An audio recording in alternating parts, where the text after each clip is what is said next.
This program features live coverage of an African safari and may include animal kills and carcasses. Viewer discretion is advised.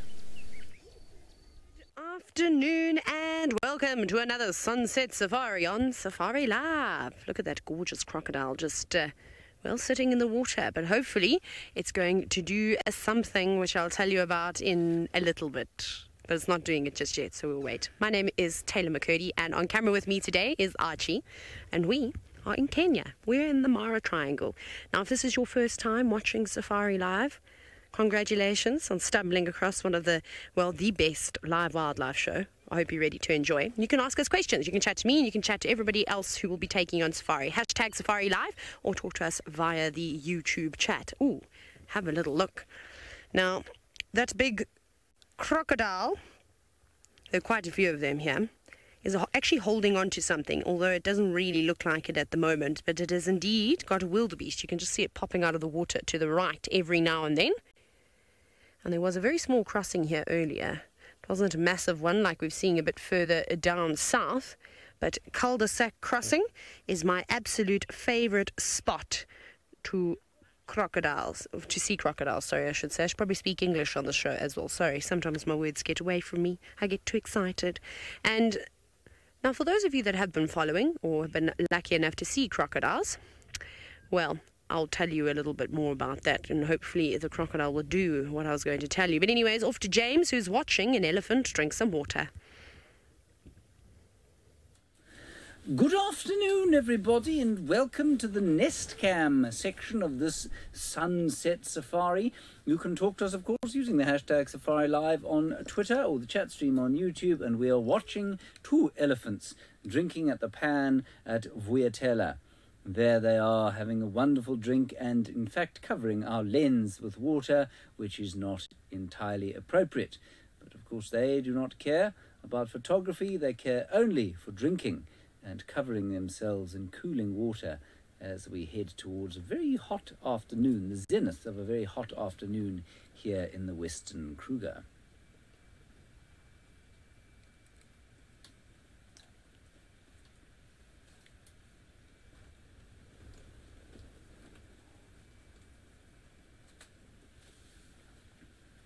And to those of you who've just joined us, a very special welcome. We are, of course, watching a special Nest Cam broadcast from Djuma Private Game Reserve in the Sabi Sands of South Africa. We're in the northeast corner of South Africa, where it's a very warm, probably 82 to 90 degrees Fahrenheit, and that's not too bad for the end of winter. Pretty warm. There's a wind blowing, and we've hit the end of the dry season, or the business end of the dry season. And so we're going to have lots of animals coming down to drink at this pan over the next little while. The elephants, either going to kick the camera over at some stage or certainly cover it in mud as they've done there. We're going to have to send someone down to give that a bit of a clean. And you can see unaffected by this elephant malarkey, we have the magnificent view of a blacksmith lapwing there and a terrapin, yes, a serrated hinged terrapin there. Right, for those of you who joined us for that brief broadcast of the elephants, well, you can keep watching on YouTube. Just go to YouTube and type in SafariLive.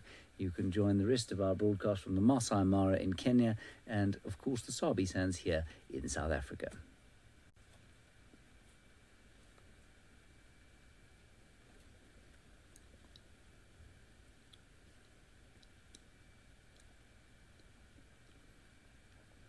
Okay, everybody, for the rest of you, I'm going to observe the high action here of the blacksmith lapwing, the magnificent serrated hinged terrapins, and anything else that goes. And I'm also going to tell Conrad to please go and give it a bit of a wipe. In the meantime, let us go to Tristan Dix, who seems to be driving.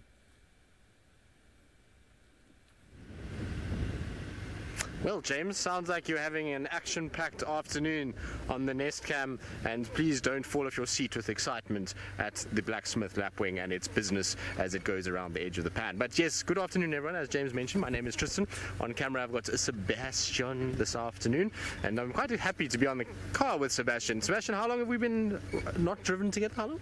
5, 6 months that since Sebastian and I have been on a car together. So generally when Sebastian's on a car, good things happen, and so I'm looking forward to this afternoon. Hopefully we will have a good afternoon. We're busy scratching around now for Hosanna. I'm just having a little look to see if I can find him. It's been a few days since I've seen him, and well, because I've kind of become quite attached to him with all the amounts of time we've spent with him over the past few weeks, I thought I'd just try and catch up with him today, see what he's been up to and what's been going on. So far though, no tracks or signs of him. Conrad actually saw him at about 10:30, I think it was, somewhere around there, on Gallagher's shortcuts, and he was meandering about doing his thing. And so I'm just checking around Gallagher shortcut, Gallagher pan, all of these kind of areas to see if there's any sign of him. Also just going to try and enlist the help of Herbie and Steve, who are out on foot, to come and give us a hand here. And if we have not too much luck, we won't spend all drive here, but if we don't have too much luck, then we're going to carry on and try and go and see what's happening with Tandi and Kalamba and Tingana and that little carcass that was around there. There were tracks for all of them obviously around there, and then Tingana still sitting at the kill when we left.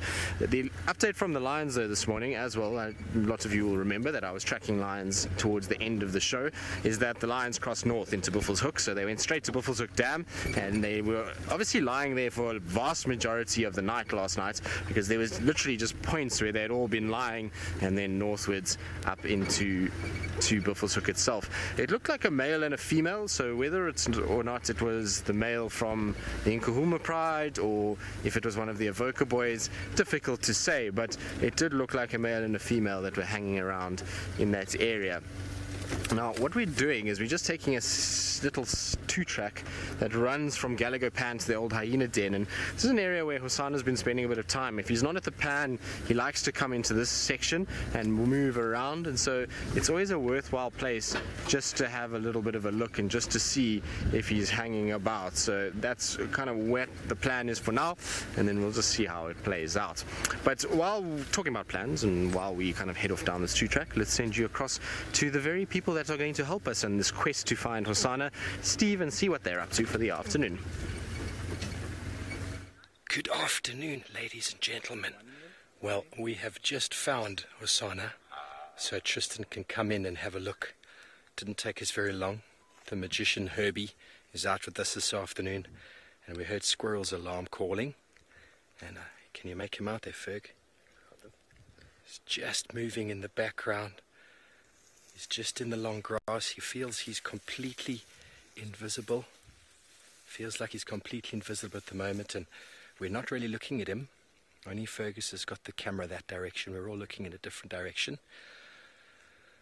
We said to Trist we'd give him a few minutes assistance, 20 minutes or half an hour, and then, as promised, folks, I was going to move on and do my medicinal Mondays as of yesterday as promised. I'm sorry I didn't get round to it yesterday afternoon, but when you have lions, it's difficult to leave with content. But fantastic. Well done, Herbie. Spotted him in the long grass.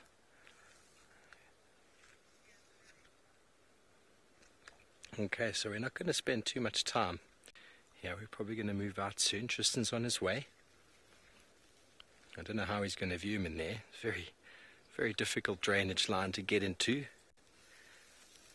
But very exciting to see a leopard on foot. And that is pretty much the stock standard of leopards on foot. You just see some spots in the long grass. My name is Steve, and Fergus is on the camera with me.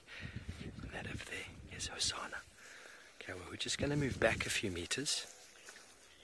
And Tristan is going to come in. And I'm sure you're going to get a much better view of him than what we're viewing right now. And while we move out, we're going to go all the way up to the Masai Mara, where David Gitu has got a beautiful bird of prey.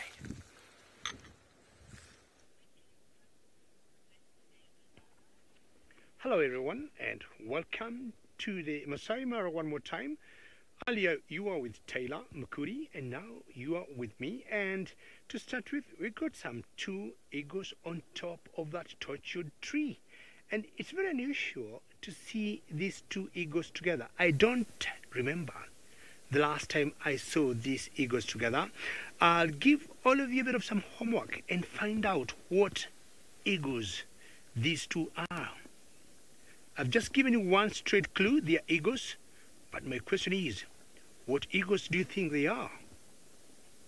My guess is a male and a female, to see them two together. But before then, I might have to introduce myself as we'll go back to those eagles. And as always, my name is David. And on camera today is James. Hi, James. Sometimes I'll be calling James the big boy. I'm calling him the big boy because if you compare him to James in South Africa, they're the guide. James is a bit small, but this James here is much big. Yesterday I tried to get him on camera. I wasn't able to do that. Maybe today I will. Remember, you may request you to ask us as many questions as you can as usual, #SafariLive. Any comments that you have, please bring them over as we take you back to the eagles, because I want to give you some kind of assignment, and you tell me who these two eagles are. The last time I saw two eagles together in the Mara Triangle of this particular species is quite some time back. I've always seen one alone, and strange to see them together. And my guess, as I said earlier, most likely is a male and a female. Please send your answers, #SafariLive, and I'll be happy to know who they are.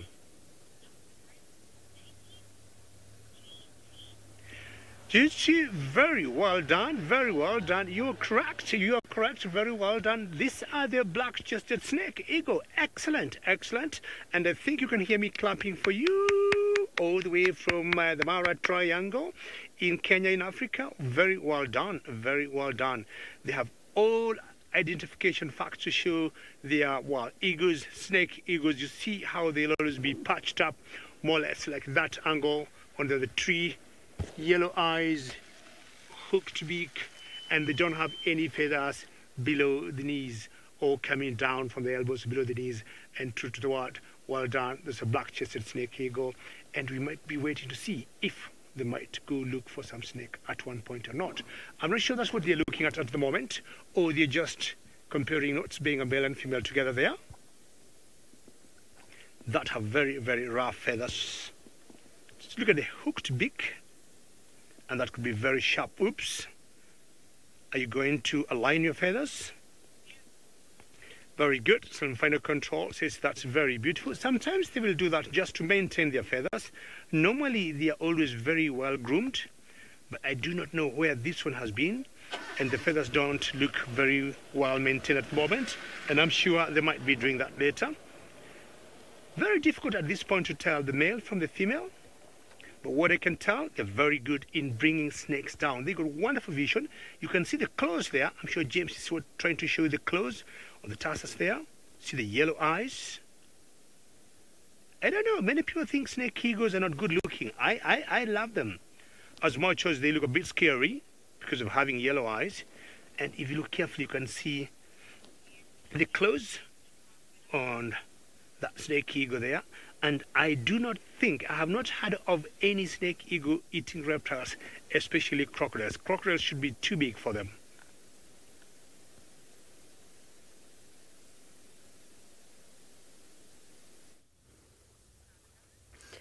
Righty-tighty. Look at what we've got. We've still got the big crocodile that was holding onto its wildebeest kill, but has now let it marinate in the Mara River, so that it becomes nice and tender, so that it is easy to tear chunks of flesh off of it, because it is actually quite difficult for a crocodile to eat its meal, especially when it is massive and it's not like a small little catfish or anything like that. Then it is particularly difficult, and they need a lot of others. But it's not like there's any shortage of crocodiles here at Cul-de-sac Crossing. Look at them all lined up on their beach. I'm kind of jealous. I wish I was that crocodile today. At least they get an even tan. There are so many of them out here. I would be terrified to cross at this section. And then, of course, a stork. There's lots of little birds and things fluttering around, and I'm sure we'll see a couple more a bit later. It's actually it's quiet here in terms. Normally there's lots of flocks of storks. Who have we got there? A spur-wing lapwing. Very nice. Hello. Just one. Well, there's a few more around as well. But this is a very, very nice spot. And I wish we were here to see the crossing earlier. We just missed it. There was also about 500 vehicles that were lining this section, so I don't think many people actually got to see what was going on. But a beautiful spot nonetheless. And I can't believe that all those crocodiles laying on the bank aren't a bit of a deterrent to the animals, because if I was coming down and I saw them, I would go, I know how quickly, and there's actually one crocodile going into the water now, how quickly they can go from sunbathing on the beach to into that water. I mean, they've got very short, sort of stumpy legs. I'm sure you'll all agree with me. However, they can move. Sorry, I'm just trying to kill a fly. You know me, the murderer of flies. They can actually run really, really quickly in the water, and then of course they use that very powerful tail to propel themselves through the water. So don't try and outswim or outrun a crocodile, because you probably won't. I mean, the speeds at which I've seen them, especially in Zambia on the banks of the Zambezi, just out on massive sandbanks and running, you know, a good maybe 30 or 40 meters, just like that, straight into the water. It's quite a terrifying experience. But we probably won't hang around here at Cul-de-sac for too much longer, because our crocodile is not eating anything at the moment. This is quite normal with all the crossings that we've had recently. And a croc of this size, I'm sure it gets, you know, a lot of the pickings. And it's actually guarding its kill at the moment. Doesn't want to let any of the other crocodiles come nearby and feast on it. So it's just laying there resting now. But I'm sure it'll eat it at some point. Probably need, like I said, some help from some of the other crocodiles to hold on as they do that death roll. But we're, of course, on a mission for lions, and hopefully we'll be able to find you some lions. But Tristan, you know, he's so competitive. He's beaten us all to it, and him and Steve have both managed to find Hosana.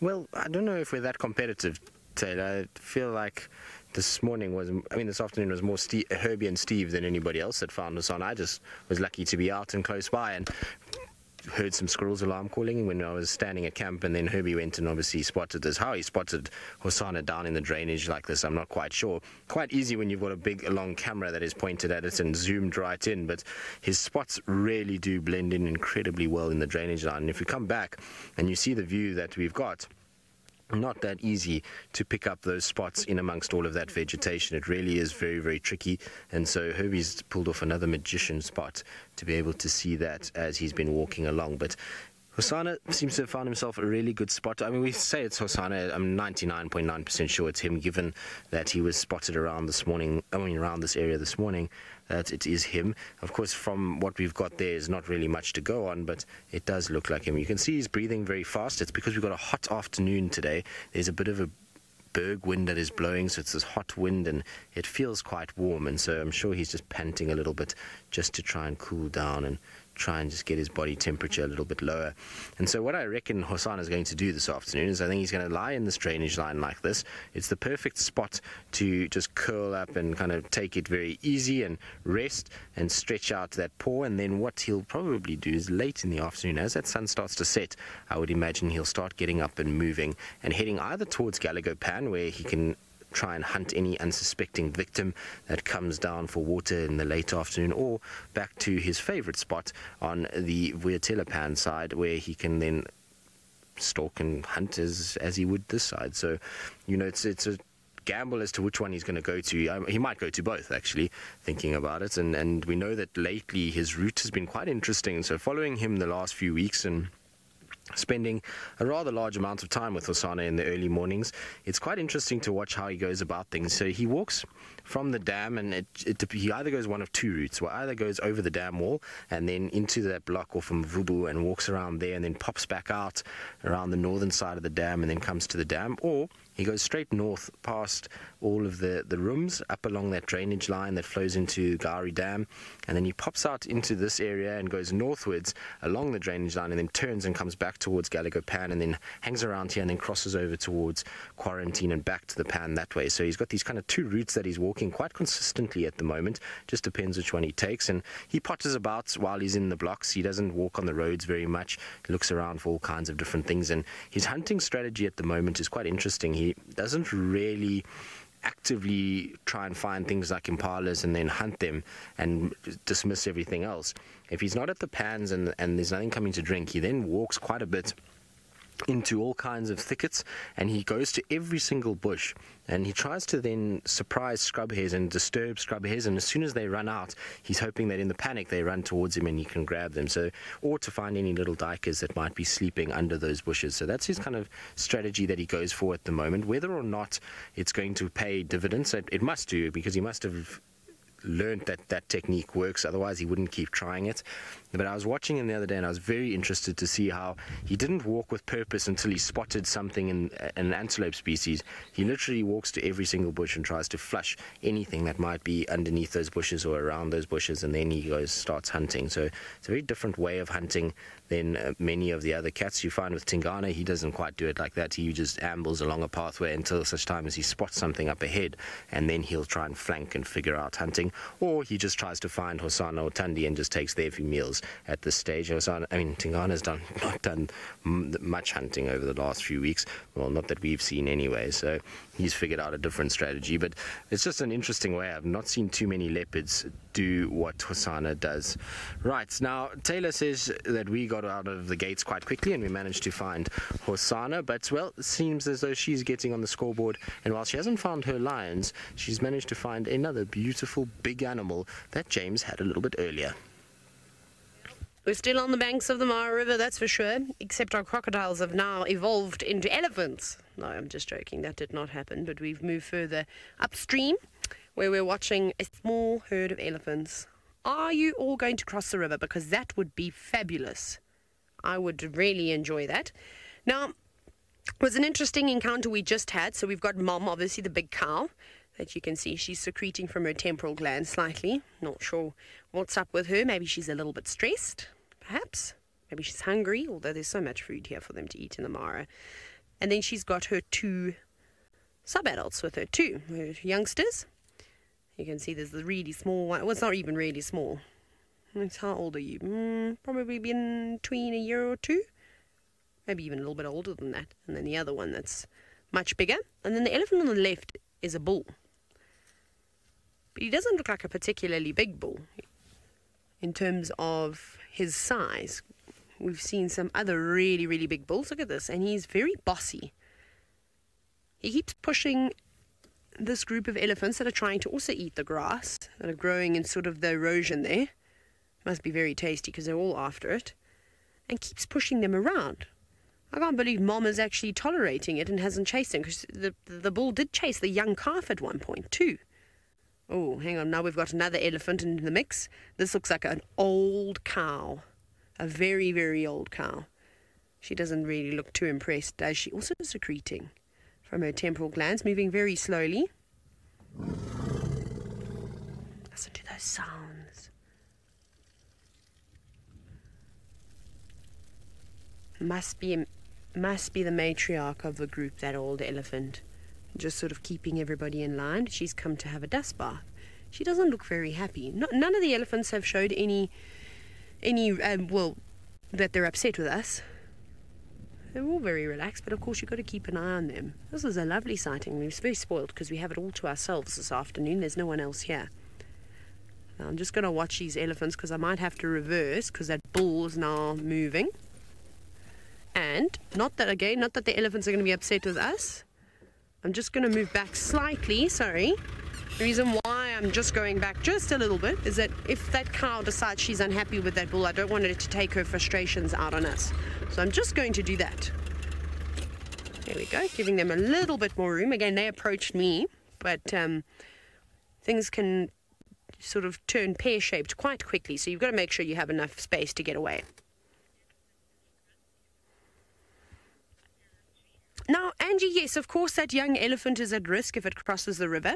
And the reason for that is because there are some rather large crocodiles here. And those crocodiles are enormous, and they won't hesitate to take a young elephant calf, although good luck to the crocodile. Can you imagine what mother elephant would do if they got themselves into that situation? So they'll probably try and cross at a fairly shallow spot. I think there's probably a deep section here. Just watching this bull. See, again, he's not enormous. He's a really small bull, but he's broken his ivory already. I mean, the elephant bulls here almost triple his size. I mean, that matriarch was basically the same size as Bull, so he must be fairly young, but perhaps been in a few arguments. So yes, sorry, they are, of course, the young elephants are indeed at risk. But with so many of them crossing at the same time and just the sheer size of an elephant, that might also be a deterrent to some of the crocs. So I think this is a good spot. We actually see elephants around here quite regularly. Perhaps they utilize this. Maybe they know it's a great spot to cross. It's shallow, it's rocky, you know, they're not going to sink in the mud. The current's not too strong. You know, I'm sure elephants are intelligent enough to take all of this into consideration.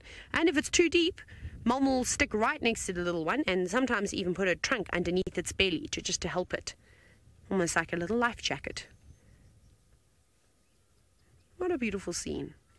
I'll be so excited if these elephants get into the water. It's a hot enough day.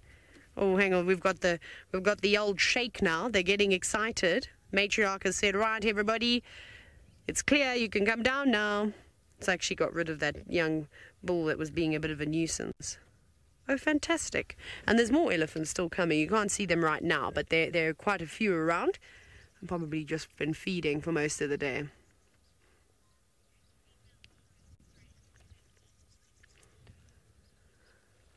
Now, another great question from Lara Moore. Yes, I'm sure that when the elephant cows are in estrus, they will secrete from their temporal glands, most certainly. I would only imagine that would be one of the very many things. Remember, it's an overstimulation of adrenaline, so it can be an indication for stress. For, you know, they could be in pain, they could be sick, they could be excited. It's a number of different reasons. To pinpoint it is always quite difficult. Obviously, if you're in the peak of a drought and they're secreting from their temporal glands, then you can put two and two together. But again, here in the Mara, a lack of food doesn't really exist. There's so much vegetation around, so much grass, so many trees. Like I said, lots of the trees have got fruit on them at the moment, so these elephants will be very, very happy. Now, elephants, you'd make me even happier if you all go right inside the water and swim around. I do miss watching elephants swim, and Chitwa Dam in South Africa is just, it's just the best spot to watch Ellies having some fun. Some of them are brave. Maybe they don't want to. I don't know if I'd like to swim with crocodiles, though, especially the amount of crocodiles that are at cul-de-sac. Although, to be honest, there are only a couple of sections on the Mara River that are littered with crocodiles like that. Most of the time, you'll just see a couple here and there, but you don't always see like 30 or 40 all lined up on the banks together. They do like the big sandy banks, and so maybe where those areas are, you'll find more gatherings of crocodiles. But I haven't seen one here just yet. The wind is starting to pick up now too. Clouds are starting to build. Maybe there is rain. Seanak now, pretty much like most of the animals out here, say barring the wildebeest, I suppose, the elephants don't really have a mating season. And with their very long gestation period, it's very difficult for them to try and, I suppose, sync their estrus cycles. I'm sure they do to some extent. Again, I can't say I'm an expert at all of this, but from my observation, they don't seem to have a season. I actually haven't seen elephants mating for a very, very long time. I've only ever seen it once in my entire life. So you'll be lucky to catch that happening. So again, there's lots of food around. I mean, of course, there is a bit of a dry season. July here in the Mara is the driest month of the year. But otherwise, there's two rainy seasons. There's the short rains that happen, from September to about December. So, it's pretty intermittent between those couple of months. And then the big rains arrive early on in the next year. So there's lots of food around. Obviously females want to have the best chance of raising their offspring, so they want to be the fittest and healthiest that they'll always be. But out here in the Mara, you can be fit and healthy all the time. It's like why we're seeing some impala giving birth now, and then we won't see a few for a little while longer, and then again we'll see them drop some youngsters again. So it's quite random out here. Anyways, we're going to still continue zigzagging along the Mara River looking for lions, and David has found something that a lion would like to eat.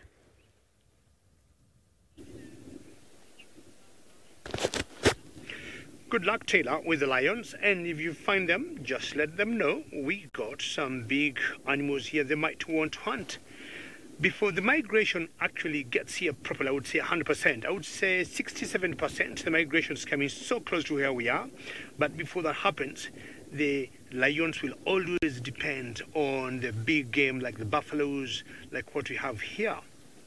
And look at that beautiful sighting as James is panning with all the white bats that I would call the cattle egrets.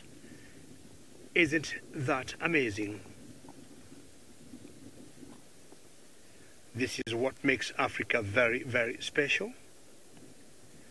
And the cattle egrets will always walk with the buffaloes because from like where you see the three of them together, as the buffaloes move, they disturb the grass, and as they disturb the grass, you will see so many insects jumping up and down, and these egrets will jump and catch the same to feed themselves. Some of the cattle egrets will hitchhike on the buffaloes. And now, because of the heat of the day, you notice most of them are not grazing or eating now.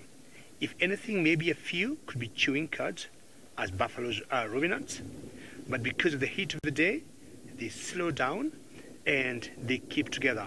If you look on top of that one there, James, you see that one bird on that? Very good. It's cattle egret hitchhiking there. Not sure these particular ones will go for ticks, but on the head of that one, if James move to the right a little bit, to the head of that one, there was one bird, I'm sure she must have flown off, but on top of that, but yes, you see one there, James, if you look carefully, on the back of that one, if you zoom in on that one is passing there, the ones you see flying there, and we call them oxpeckers. If James, you punch on that one on the back, they're very good. Well done, James. Those are oxpeckers, and they'll be getting any ticks on top of these buffaloes. And they got beaks sometimes that work like scissors. You'd see them just like cutting through the fur to reach even to the very small ticks.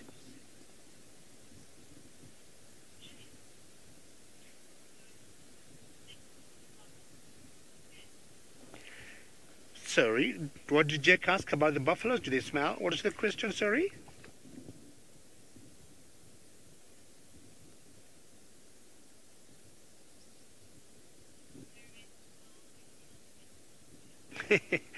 Jack, that's a very good question you are asking. I think I had your question right.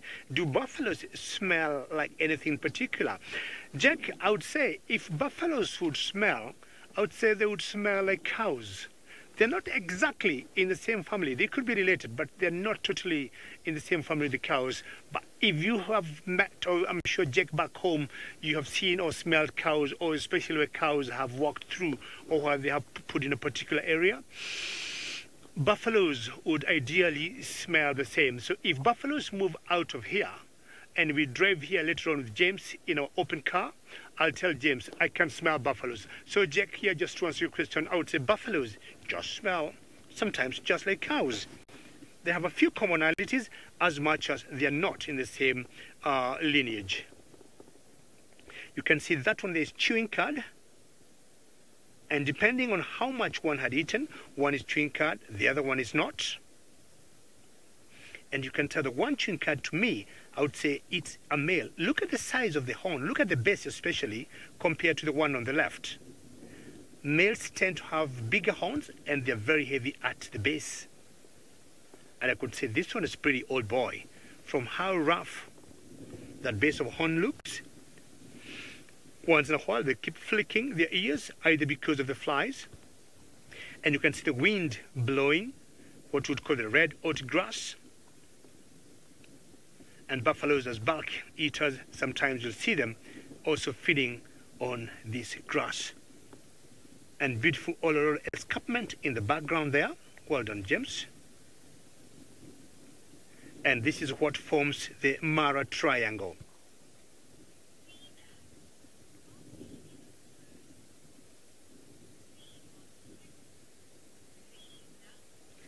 Sinak, always good to hear your name, and you're asking whether there are any other birds that would feed on ticks on the buffaloes. I've always noticed the oxpeckers as the main birds I've seen going to get the ticks from the buffaloes.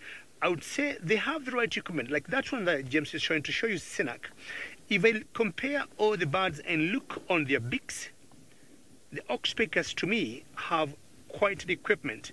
They have the right beak, and as I said earlier, like scissors that is able to go and like sieve through the fur to reach the ticks, because when the ticks, maybe they're pretty young, or when they just hatch out from the eggs and they're so tiny, you need a particular beak to get reach to them, and maybe to uproot them from the skin of the buffalo. So Sinak, I would say the main birds I've seen going on top of the buffaloes would be the oxpeckers. Occasionally I have seen wattled starlings. I've seen wattled starling trying to get some ticks, but from the wildebeest, not from the buffaloes. I don't remember, Sinak, any other bird on top of the buffaloes trying to get the ticks or mites from them. Mainly the oxpeckers. And the beautiful cattle egrets you see there, ideally they just tend to wait for any insect that will be blown from the grass or be moved from the grass by the oxpeckers. I highly doubt the egrets will have the right kind of equipment on their beaks to dig out the ticks or mites from the skins of these buffaloes, because I think they're always very glued to the skins of the buffaloes. What a beautiful sighting. And this is one of the advantages of the ruminants animals. They're able to slow down after they have eaten enough, and they can be able just to chew the cud as they wait to cool off, and they'll be out again feeding. Steve Ovo, I have always loved to hear your Medicinal Mondays. I'm not sure today's a Monday or a Tuesday, but anything I hear about medicine with Steve, it gives me a lot of happiness. Well, thank you, David. Yes, folks, ladies and gentlemen, welcome. This week we are going to be looking at this enormous tree here called the jackalberry, which is growing right behind me. It is an enormous specimen growing up on top of the termite mound. Very easy to identify by this very sort of black, almost like burnt bark, fluted stem. It's almost got twisted bark and stem, and they're often on termite mounds and indicators of water. An enormous specimen. I'll give it a hug just now. But in front of us here, we have set up a little bit of a setup as normal. And what we are looking at today is the jackalberry tree, and the name jackalberry comes from the fact that they've probably seen jackals eating these beautiful little berries. Lots of animals do eat these berries, and we'll get to them in a moment. But also what the name Diospirus mespiliformes actually refers to, that's a scientific name, essentially means pears of the gods.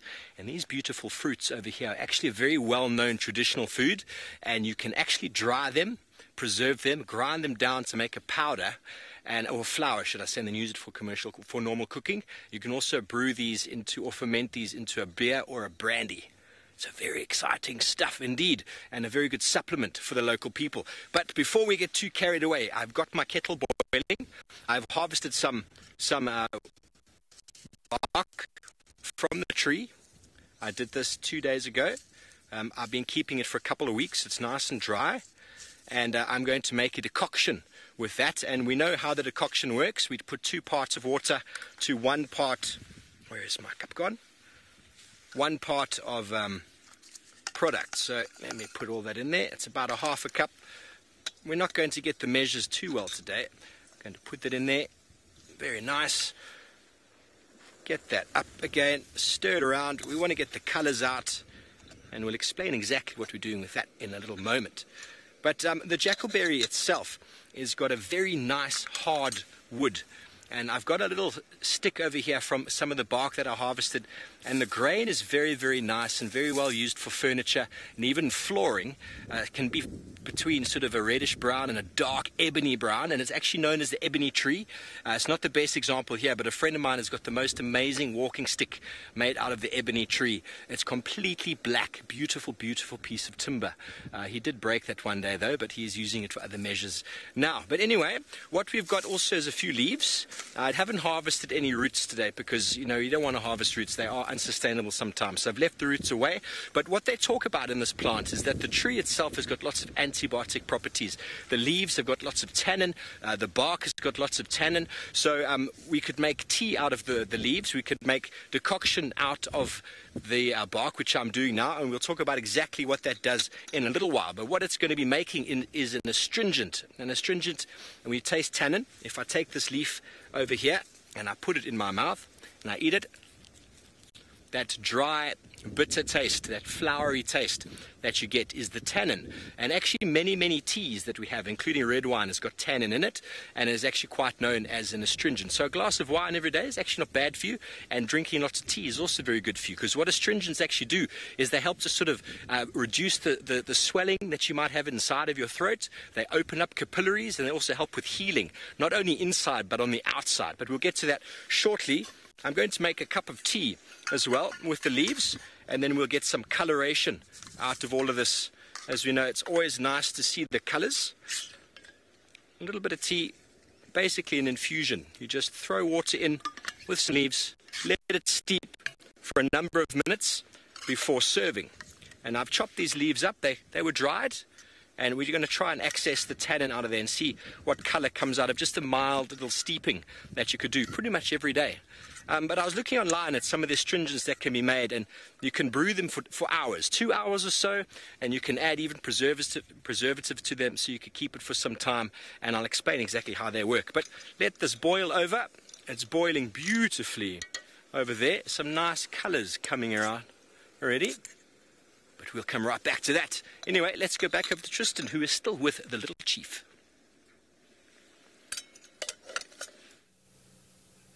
Well, enjoy your tea just now, Steve. Hopefully it will result in a happy face rather than some of the faces that I've seen over many of the tree exercises that Steve has done.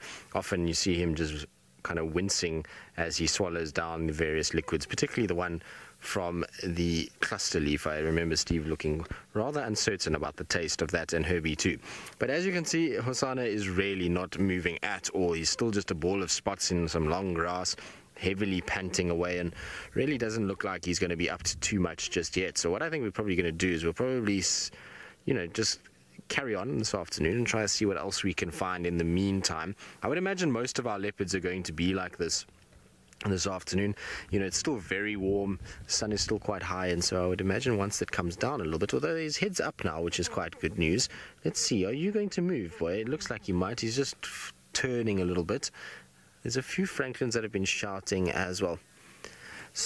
So Julie, he is in distance as a crow flies, not very far at all, probably about, I'd say about 500 meters from the dam cam, but there's a whole lodge in between where he is. In fact, we are right at the back of our final control building, essentially. So if you have a look over on the right-hand side here, so through where that dead tree is, and there's a little pole that sticks up, and through there is where the camp is. So that's where a lot of us live, and the kitchen is inside there somewhere, and then final control is just to the right of that pole. So there gives you an idea of where camp is. So we're on the northern side of the camp, and the pan is on the southern side of the camp. There we go. There's a few buildings as well that are through the bushes, and it just goes to show how close we actually are. But he's got to kind of go round the whole camp. So in terms of a walking period for him to get to the dam camp, we'd probably take him, if he just walked straight without stopping, which we know with Hosanna is not going to be the case because he's going to do all kinds of things on his way towards the dam. Probably take him about a 20-minute walk to get round. I know it sounds like a lot, but he's kind of got to go north and then quite far east and then cut southwards. Maybe not quite 20 minutes, 15 minutes if he really walked hard. But with Hosanna, it will take much longer than that. The other morning, I followed him here, and it took him about 45 minutes to get from the dam to Gallagher Pan, and that's because everywhere he went, he had to sniff, smell, scent, rub up on trees, chase, go in different directions. So he's a bit of a character when it comes to walking around, and it sometimes takes a little longer. But I've really been interested in his movement and how he's not walking on roads, and I wonder what's happened to him to stop this road movement that he's been, when he was a younger individual, he used to walk on the roads all the time. He used to find his tracks going straight down Twin Dams Road towards Twin Dams Pan or to Treehouse Dam. He was not afraid of walking on a road. Whereas now, very, very, very seldom is he walking for any length of time on a road itself. He's utilizing the bush and the thickets far more, and I wonder if maybe he bumped into something on a road and that's just given him a bit more caution. I don't know, but it's an interesting change of behavior, and also the way that he is on foot is very different to what he used to be, and it's probably because he's not being found on foot nearly as much as what he used to be when he was here. When he was a cub with Shongile and when Karulu was still around, they were seeing people on foot almost daily in the form of our bushwalk team and various members that were tracking him, whereas a lot of the time now, because of his relaxed nature and his ability to sit in the same places, people drive there and often just bump into him. If we think of the time at Chitwa, many of the times we located him at Chitwa was not on foot, it was just with a vehicle, and subsequently now here at the Pan, we just know that he's there and we drive there and we find him. So he hasn't had nearly as much exposure over the last year as he did in his first year and a half. And that's probably why he's a little bit more shy. Although this afternoon he was his normal self in that he did not even blink at the bushwalk team. We're parked exactly where the bushwalk team was. And when we got here, we had a fat chat with Herbie and Steve about all kinds of things. And Herbie and I have this game that we play that whenever each one of us finds a leopard, we count it as a goal against the other one. And so Herbie was reminding me that he's well and truly and firmly on top of this game at the moment. And so we're having a bit of a chat. And in the time that we were talking, our voices weren't exactly soft, and Hosanna did not pick up his head once, and we are probably, I would say, distance-wise, maybe about 30 meters, not even 25 meters from where he is. So, I mean, he's just in that spot there, and we're standing exactly where the bushwalk team first found him. So he is relaxed this afternoon, and maybe if a few more walks, him seeing us, he'll start to be more like what he was a year and a half ago. But the fact that he's a little bit shy on foot is not the worst thing, and certainly not something that we should worry about. It's a normal trait that a leopard has.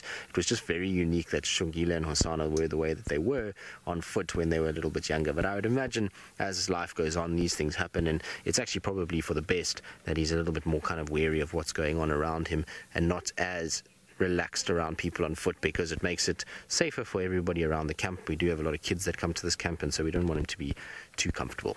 Anyway, we're going to carry on. We'll come back into this area around sunset, see if he's maybe moving around Gallagher Pan or back towards the dam camp, so just keep an eye out there. And while we go and check around and see if we can find the rest of his family, let's send you back across to David. Well, anytime I hear Hosanna, I miss that boy. He was one of my favorite leopards that I saw during my stay in Joma in South Africa. But well, one day I'll be going to find out how he's doing. Hello, buffalo. Still chewing cud. It's cooling off a little bit, and that would mean the buffaloes get a little bit busy. You can see that young one there, and if you look at them, they got different colors. One is much darker than the other, and the one on the right is more brown.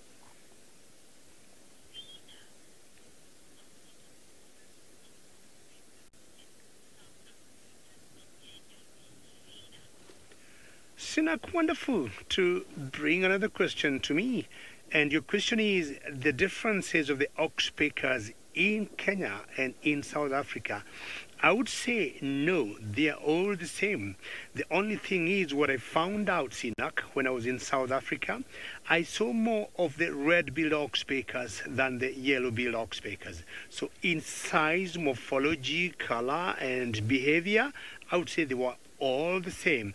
So both oxpeckers in Kenya and in South Africa, they're basically the same.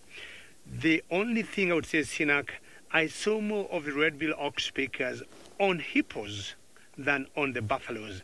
I think I saw more hippos than buffaloes during my stay there. I would say that could be the only difference between the two in terms of the animals they would go to get their food. But apart from that, everything else is the same. How beautiful. Earlier I was talking about the escarpment. James, you see the escarpment behind there? I never finished my thoughts about the escarpment. And that's what we call the Olololo escarpment. And that's what makes, or part of the wing of the Mara Triangle. How beautiful is that? And then the other side of the triangle is the river and the boundary between Kenya and Tanzania. So the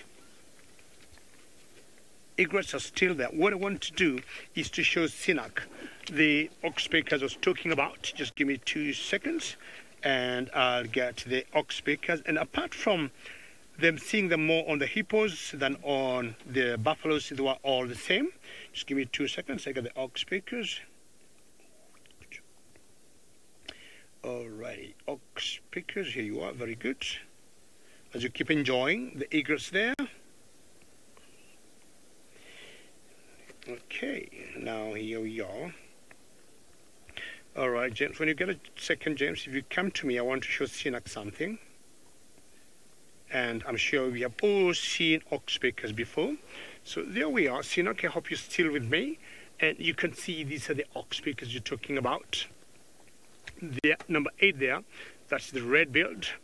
James, can you point onto that one there? Number 8, that one there I'm pointing at. You see that one, James, there? Very good. Go up. Very good, James. So that one there, that is the red-billed oxpecker. And to the right of that one is the yellow-billed oxpeckers. Unless you look at them very carefully, you might mix them from the field. But one major difference, the red-billed oxpecker doesn't have any yellow, which is this one here. But the yellow-billed has both yellow and red bill in color. So I also spoke about starlings, and I think I had a question of what other birds will get ticks from the herbivores, and I spoke of starlings, and this one here, 6C and 6B, can you see this one here, James? Very good, one I'm pointing out with my thumb. Very good. These are what we call the watered starlings, but I've only seen them on the wildebeest and occasionally on the zebras, but I've never seen them on the buffaloes. So the buffaloes are still where they are. Thank you very much, James. And we got the cattle egrets still waiting for these buffaloes to move. If you look at the cattle egrets there, they're not doing much at the moment. And I think they are just waiting until these buffaloes move. And that's when it'll get a little bit cooler. But the oxpeckers, if you look carefully, they are on the backs of these buffaloes, and them they know anytime they'll get their food. Yes, there's one there, James, if you look on that one facing us there. If you punch a little bit back, you can see the one facing us on your right.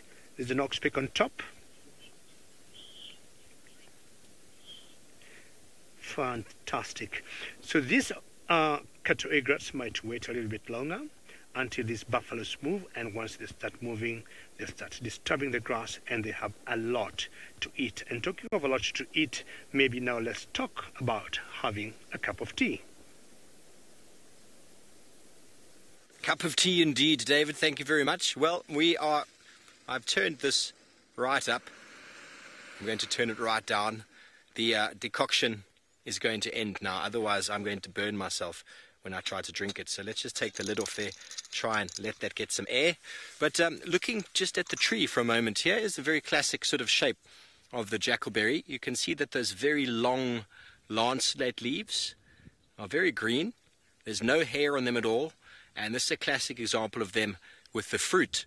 And one of the reasons why they call it the pears of the gods is it's actually got a bit of a lemony sort of pear taste when they're ripe. And if you've ever had a flowery sort of pear, ever had a pear that's just a little bit flowery on the taste? Well, we've opened it up, and inside there's the seed inside, and it's a bit sticky. And what it is this is still unripe, so there's a lot of tannin. A lot of tannin in there still, and the reason why the fruits have got tannin is to keep the animals away for the time being, waiting for the seed inside to be ripe. Once the seed is ready to be distributed for what we'd call avicory or zoocory, the distribution by birds or monkeys or baboons, then it will go a little bit more sort of creamy yellowish in color. Here are a couple that were opened up already by birds, probably a little bit too early still. They get a bit cheeky, they get a bit hungry this time of year, and they just start eating them. And they aren't quite ripe yet, but they still eat them. And then inside here is another one. That is the seed right there. Very sticky, covered in its coating of seed and fruit. not toxic Tuesday, Karen. So disclaimer once again, all the medicinal values we talk about here are my choice to try, and don't try these at home. And I am not going to be condoning all of you to go out there and to go heal all of your ailments. But there are some elements out here in nature that are worth having a look at, and they have been passed on by many, many people over many generations. It's nice to look back on history and see what cultural beliefs there are still in the environment. But with the fruit itself, lots of birds eat them, as I said, but we're going to move on. What the tannin I was talking about. So the tannin, what actually is astringent? What is an astringent? Now, the polyphenols that you find in a lot of plants is actually what binds on the tongue, and you get that sort of flowery, sort of tanniny taste. And polyphenols are essentially antioxidants, and it's what most of us are looking for in the drinks that we have. Most animals try and avoid them because they don't manage to digest them, but we like them because they collect free radicals and do all sorts of healing properties in the body. But first things first, let's jump over to our little tea that I've been brewing here nicely. Have a look at that, and just pour a little bit into my cup. A nice little color. It's just a little bit of a pink color to it, not too much. I'll just throw that out the way. You know, I like to do my little color test, so this is not for any application other than for viewing color, ladies and gentlemen. And there we go. There's really not much to it. It hasn't really got any color whatsoever, but as you always know, I like to taste what I produce out here. It's very nice. Herbie, do you want some? Herbie's not going to have any of my leafy tea. It's got no flavor. There's absolutely no flavor there at all. But I wasn't expecting it to be too much. I didn't boil it for very long, but it's just a gentle, nice sort of antioxidant tea before going to bed, just to sort of maybe heal any sore throat that you might have. But we're just going to pour that out the way, because the big reveal comes when we pour out the lovely decoction that is being created. And have a look at that color. Isn't that gorgeous? Okay, so what we're looking for when we talk about an astringent is we could make this for about 2 hours, let it sort of brew and simmer, and we could add some flavors to it, some lavender, some lemon eventually. And an astringent is something that you can use. You can actually wipe it on your body. It's very, very good for external rashes, for wounds. It actually works as a coagulant. It will help with any abrasion, any external parasites you might have, like ringworm, any sort of fungal infection on the skin. And essentially, let me just add some cold water to that. Essentially, by drinking it as well, can assist in certain ailments such as maybe fever and even dysentery. But what you can do is you can make an astringent, you can keep it on your shelf, and every single night you can take a little cotton pad and you can dab it and wipe it on the skin. It's good for acne, it's good for any minor abrasions, any wounds you might have on the skin. It actually heals the body itself, which is really, really nice. Antibiotic properties. Here we go, bottoms up. That is delicious. Ferg, would you like to have a taste? Herbie, come on, my friend. This has got, look at my face, look, straight face. That's beautiful. That is probably the best one yet. The best one yet, and let's have a look at the colors that come out there. It's very light.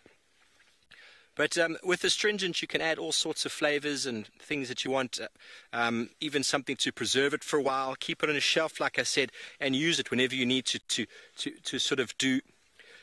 Sinak, a tea is an infusion. A tea is essentially 100% infusion, just letting something steep inside of water for 8 to 10 minutes, 4 minutes. A decoction is something where you take 1 part of the product and 2 parts water and you let it boil for 8 to 10 minutes. You do that with more hardy parts of the plant, the roots, the bark, where you really want to get the active ingredient out. Just like, can you imagine trying to put potatoes into, you put boiling water in the potatoes and then you try to eat them. You'd need to boil it further to sort of break down that outer coat and soften the vegetable matter itself. So I've also gone and taken a little bit of powdered bark that I got out of this process, and because you can heal sort of wounds and injuries, if you've got a cut or an abrasion, you can actually go and sprinkle this into a wound, and it could potentially assist in exactly what we're talking about. But seeing as we've made this lovely astringent, you can make lots of it, you can keep making it, you can keep it for a period of time. It will eventually go off. It's the polyphenols inside there that we're looking for.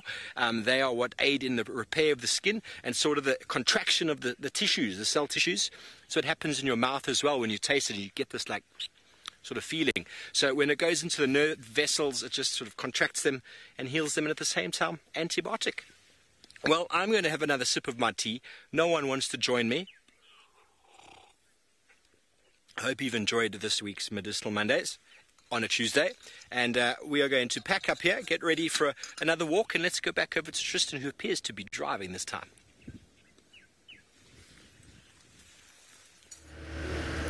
Now, Steve, I'm pretty sure that today is Tuesday, so you'd need to be packing up your traditional Tuesday, not your medicinal Monday. Maybe that tea has gotten to Steve's brain this afternoon. Of course, I'm just giving him trouble and causing a little bit of nonsense. Know that Steve is probably well aware that it is traditional Tuesday and rather than medicinal Monday. So what we're going to do now is we are on our way. It's pretty much towards where we had Tingana this morning.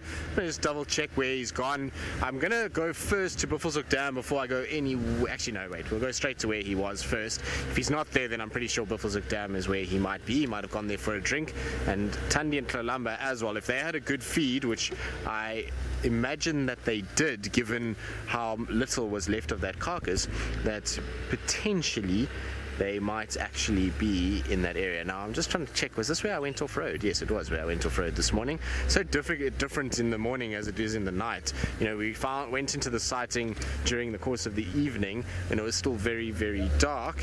And there we go, Seb, you good? We're all good. And so it's a lot more difficult to remember how it all looked at that time of the day than it did, you know, in the daylight now. So I'm just trying to remember. This looks about right. If this is where we went. I think this is where we went. Also, the sighting wasn't very busy, so there was only just me and one other car that went here, which means that the track is not very evident.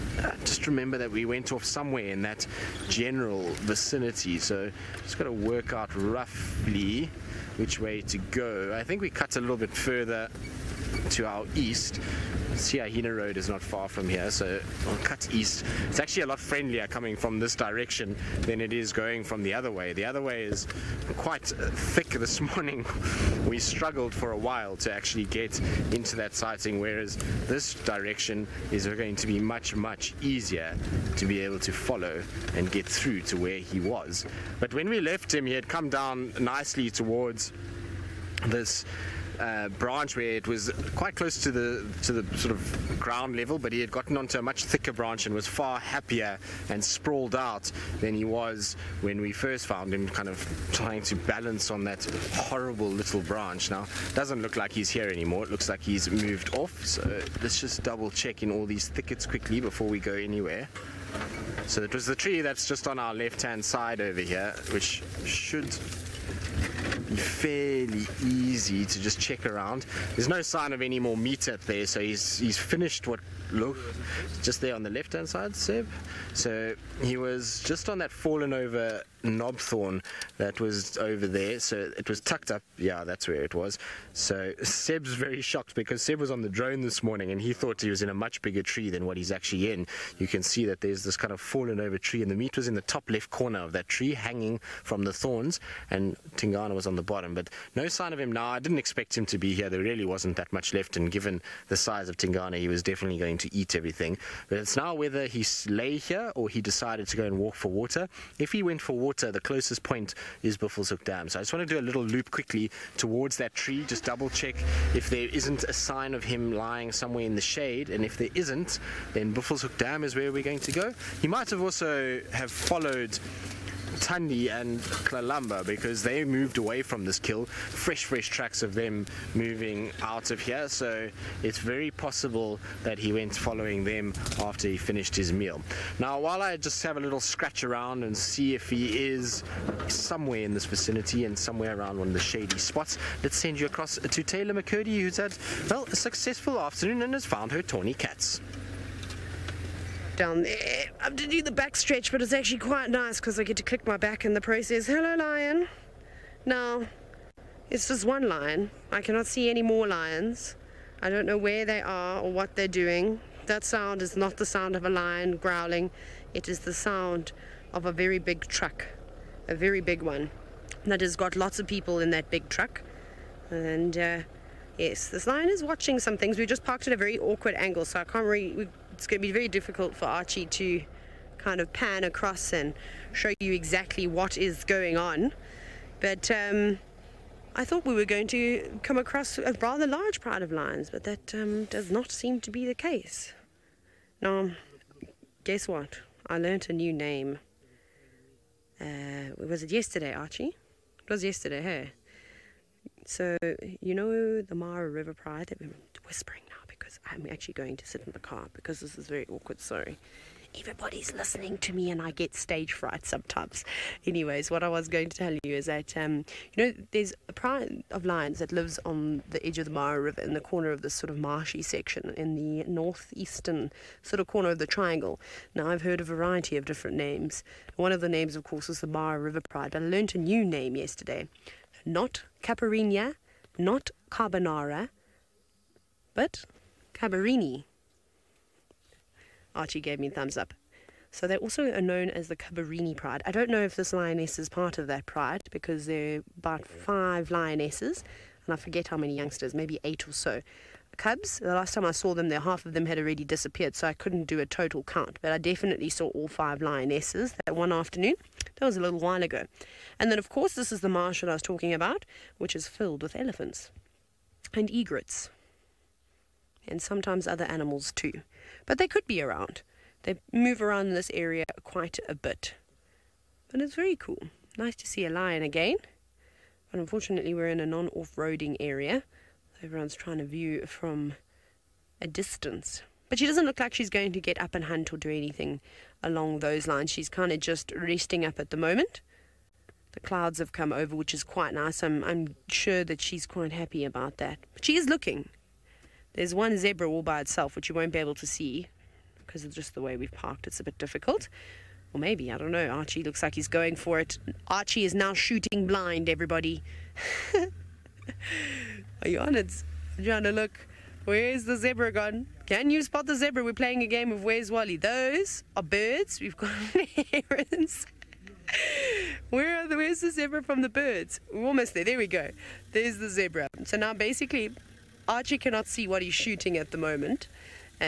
Just because of the way, of course, the car is designed. We normally shoot out of the right-hand side, but there's quite a few vehicles here. Sorry, everybody. That we can't actually position the car the way we would like to position the car. And, of course, it's very bumpy. Archie's going to come back now. But she is sort of looking. But that zebra is very, very far away. She's got a lot of work to do before she gets in. I can imagine that zebra is going to be on high alert, especially because it's by itself. Not unusual, I suppose. Maybe the rest of the herd is nearby and it's just wandered astray.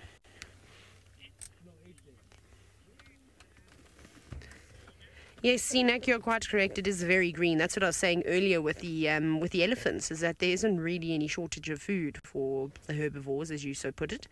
And especially here, it is so lush, and that's because it's the marshy area. So it's kind of a waterlogged system, although it has dried out quite a bit. But lots of birds that like to probe into the ground because the mud or the soil is nice and soft. So it's a good place. And yes, and then of course the grass is nice and green. So it's full of all sorts of lovely nutrients. It's easy on the teeth. It is fantastic. So you do see lots of gatherings. And soon the wildebeest will be here. I can't wait for that day that this entire area is just filled with zebras and wildebeest. It's already starting to fill up with the zebras. And it's going to be very exciting getting to spend some time again with the Marsh Breakaways and the Mara River Pride / Cabarini Pride. Again, not to be confused with Caipirinha or Carbonara.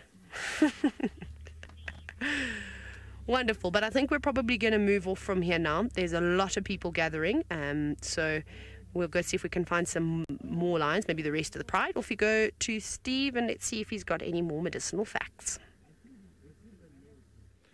Well, no, I'm back on my feet, Taylor, thank you. But talking about forage and the availability, you can see where I'm standing.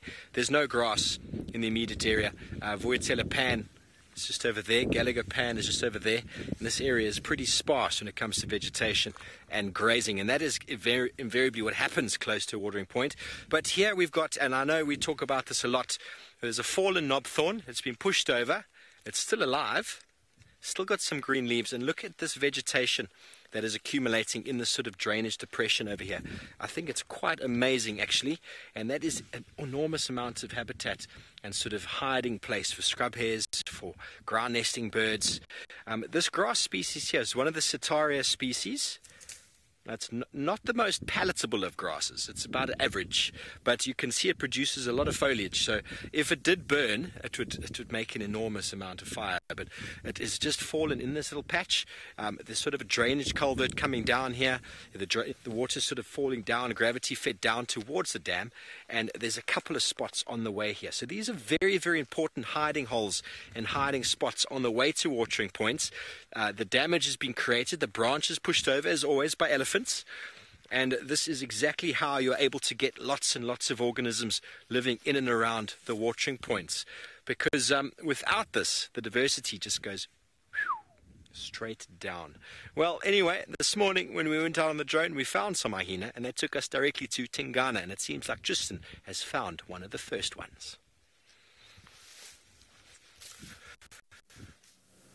Well, it's not the spots we were looking for, and as Steve quite rightly pointed out, it was the drone team that managed to find the hyenas this morning, which led us to Tingana. And, well, this is one of the hyenas that was there. It's just sleeping and taking it very easy. It's kind of pushed itself into a grassy thicket in the shade and is really about as comfortable as you could ever expect from a hyena. Isn't that cool?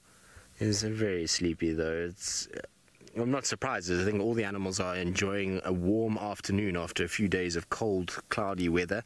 Nice to have a bit of sunshine and a bit of warmth in the air, and so everyone seems quite full and happy. And I wonder if this hyena didn't get the last of that carcass and Tingana maybe dropped it, because no sign of Tingana anywhere. We looked all the way around there, nothing in the shade.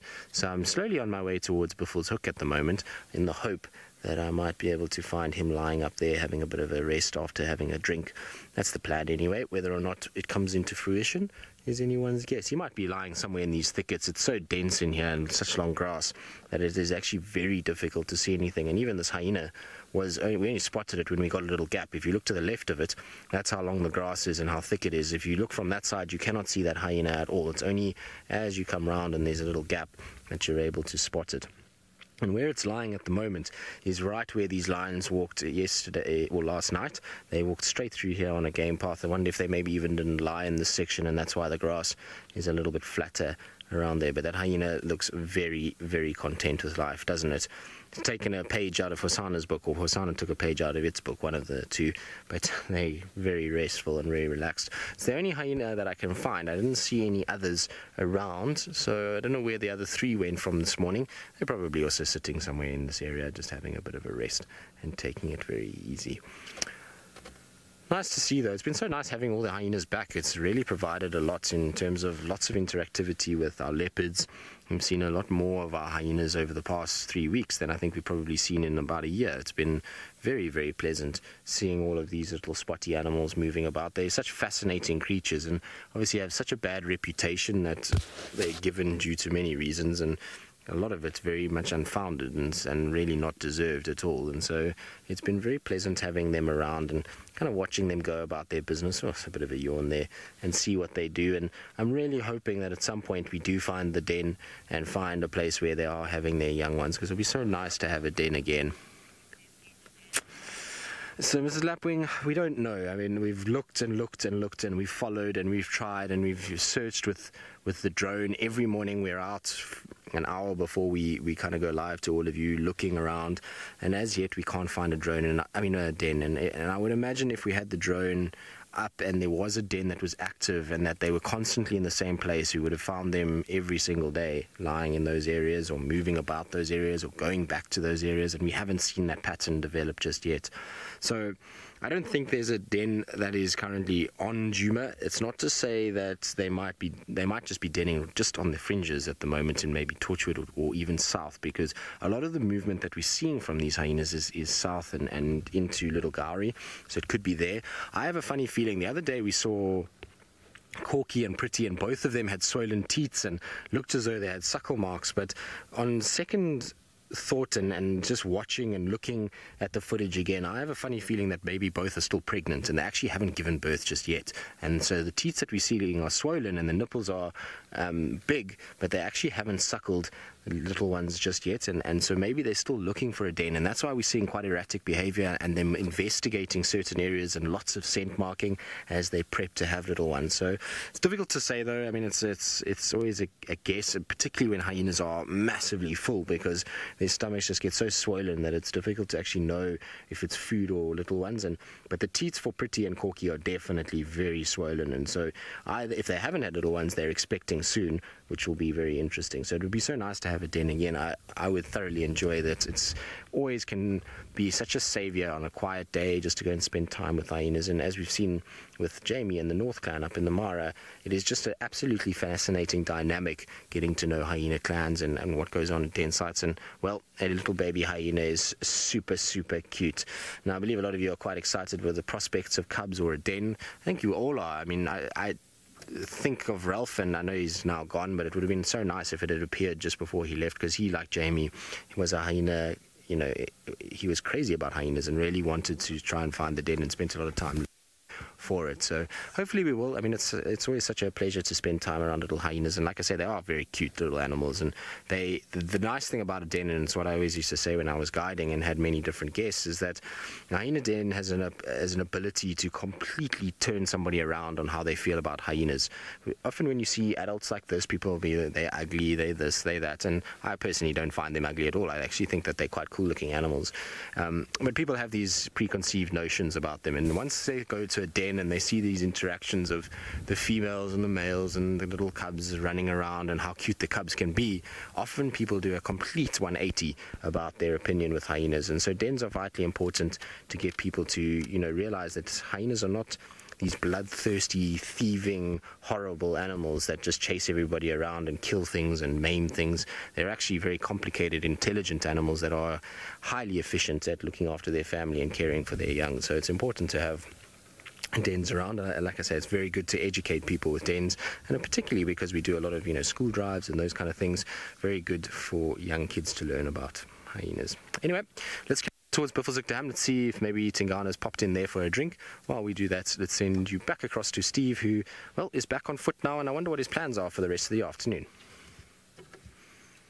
Yes, well, we are looking at small and wonderful plants, and we have found a beautiful little zebrawood here on the ground. Zebrawood is very easy to identify by the shape of the leaf. The leaf is basically in a ladder formation.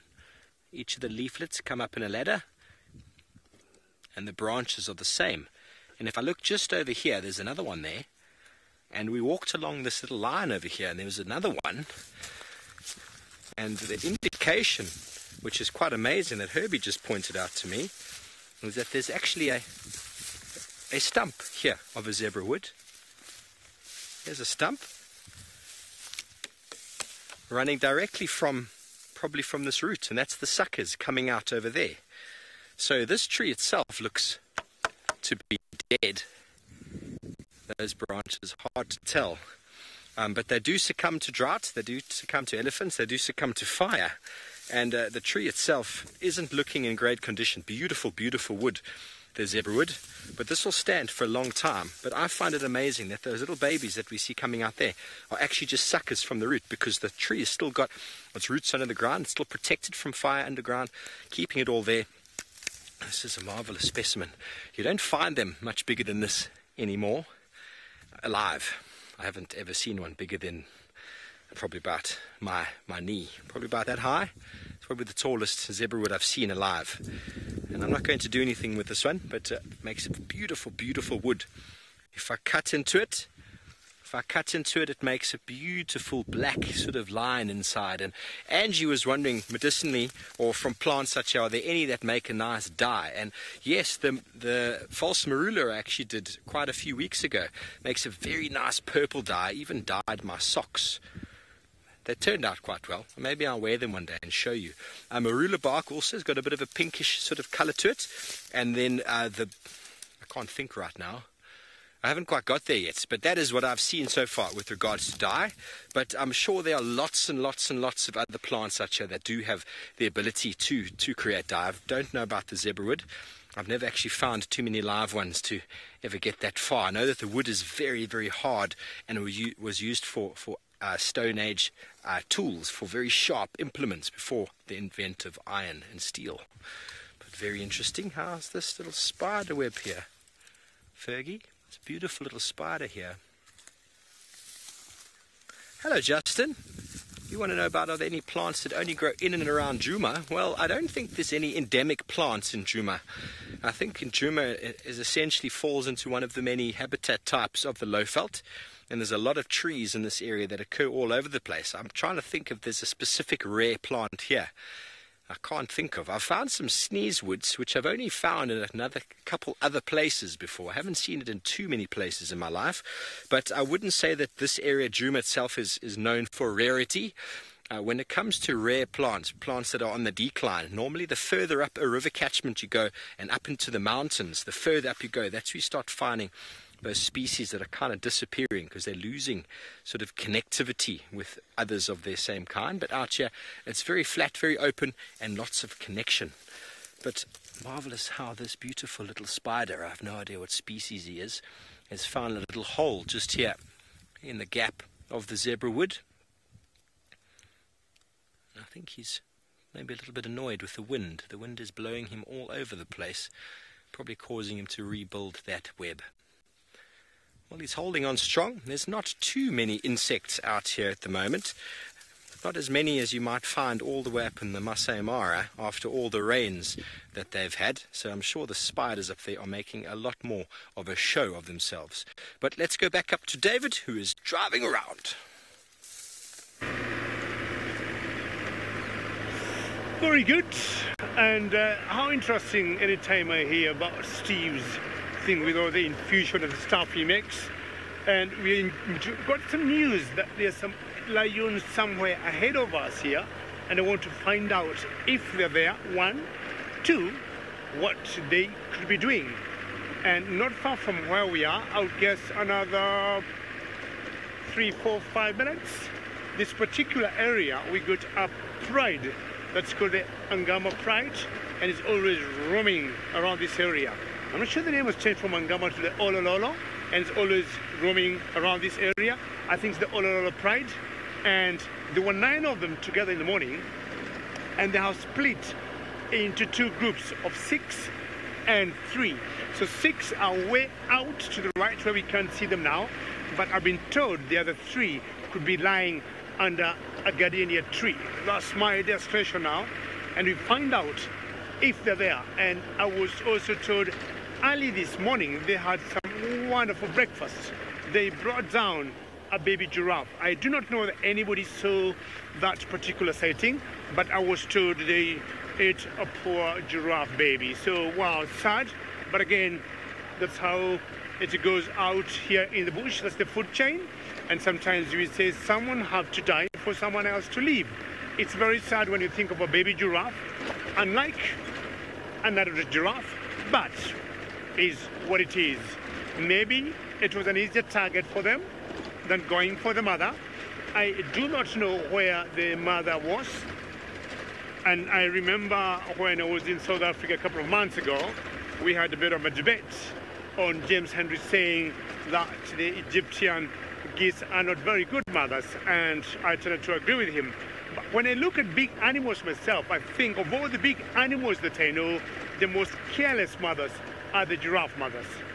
That does not explain the reason why one of them, or the baby, was killed today, but I've always thought giraffe mothers are not very good. Now let's find out. It's a bush here that we were told they are. We're going to go right here, and it is a bush in front of us. We think if straight on there, that's where those lions could be lying. Let's find out if they're still there or they're gone. And it's part of the Olololo Pride, and find out if they could be lying down there or they might have made a move. It would be very exciting if we see them here, But because of the heat of the day at the moment, they're lying flat, flat, flat. And maybe you have to get very close to where they are for us to see them. We should be there.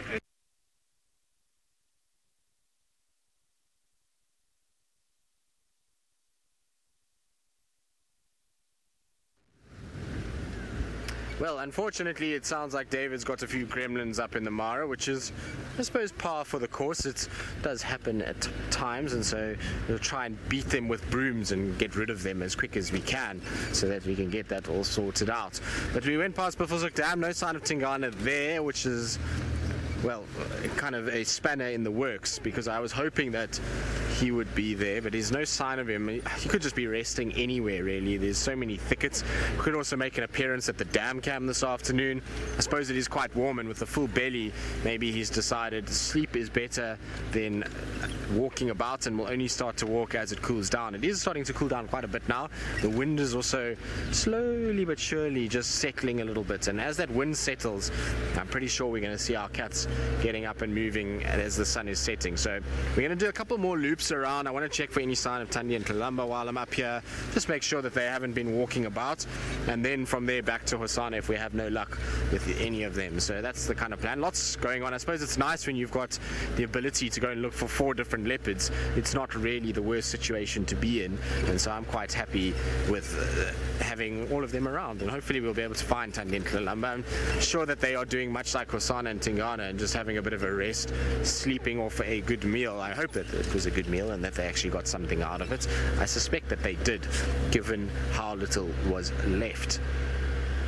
It's interesting how Thandi just doesn't take her kills up into the trees very often at all. It's only when she's forced to by hyenas, and it seems as though this morning, I don't think that kill was up until Tingana ran in and grabbed it and put it up on the tree itself. And whether or not the hyenas had stolen some of it, they looked as though they were quite round-bellied, but I didn't see too much blood on their faces, and if they had eaten, we would have seen quite a bit of blood all over their face, and would have shown signs of them feeding. So I'm not sure they got very much of it, which would tend to suggest Thandi and Kalamba were the ones that actually got the lion's share, so to speak. Now, talking about lions, sounds like David has beaten his gremlins with a stick and vanquished them from his vehicle, and has caught up with the lions that he had been looking for just now. Well, finally, my apologies because of the gremlins earlier. I do not know why the glitches came in, but it happens with all the wonderful technology we got. Sometimes something will go wrong. But I got my ultimate prize after the drive before I got the gremlins. Here are the Olololo lions. And this is the Olololo Pride. And initially I was told there were 3. As much as you may not be able to see them all, I think there are 4. I've counted with the one you see there, that lady there, and behind her there are 2 more, and from a distance, very good, James, you can see the belly of the 4th one just breathing there. So that makes 4, and they are all girls, and they form the big part of what we call the Olololo Pride. Yes, and Megan in the final control says wonderful. I've always said any day you see lions is a good day. James, do you agree? Lions and leopards and cheetahs. James, what could be your favorite? Elephants. Now, James is confusing me. I'm talking about cats, he's talking about herbivores. James, listen to me carefully. My question was, lions, leopards, or cheetahs? Cheetah. Very good. Now I can see you're listening to me. I'm not sure what you thought I was asking you before. Good boy. Don't forget, at one point, James, I had said, I want you to step out of the car, and for all the viewers to see you, and to know between you and James Henry, who is bigger. Let's go back to our lions. As much as they have gone flat, I do not know why, but that's very typical of lions. And this is the pride I had this morning that had a baby giraffe. And I'm not sure they're hiding there because of the grass, or they're blending in. And that's the red oat grass. It looks pretty dry now, and not much nutrition value left in it. And I'm not sure the baby that was lost today, the giraffe baby, I'm not sure that someone has the mother or a distant relative of that baby giraffe.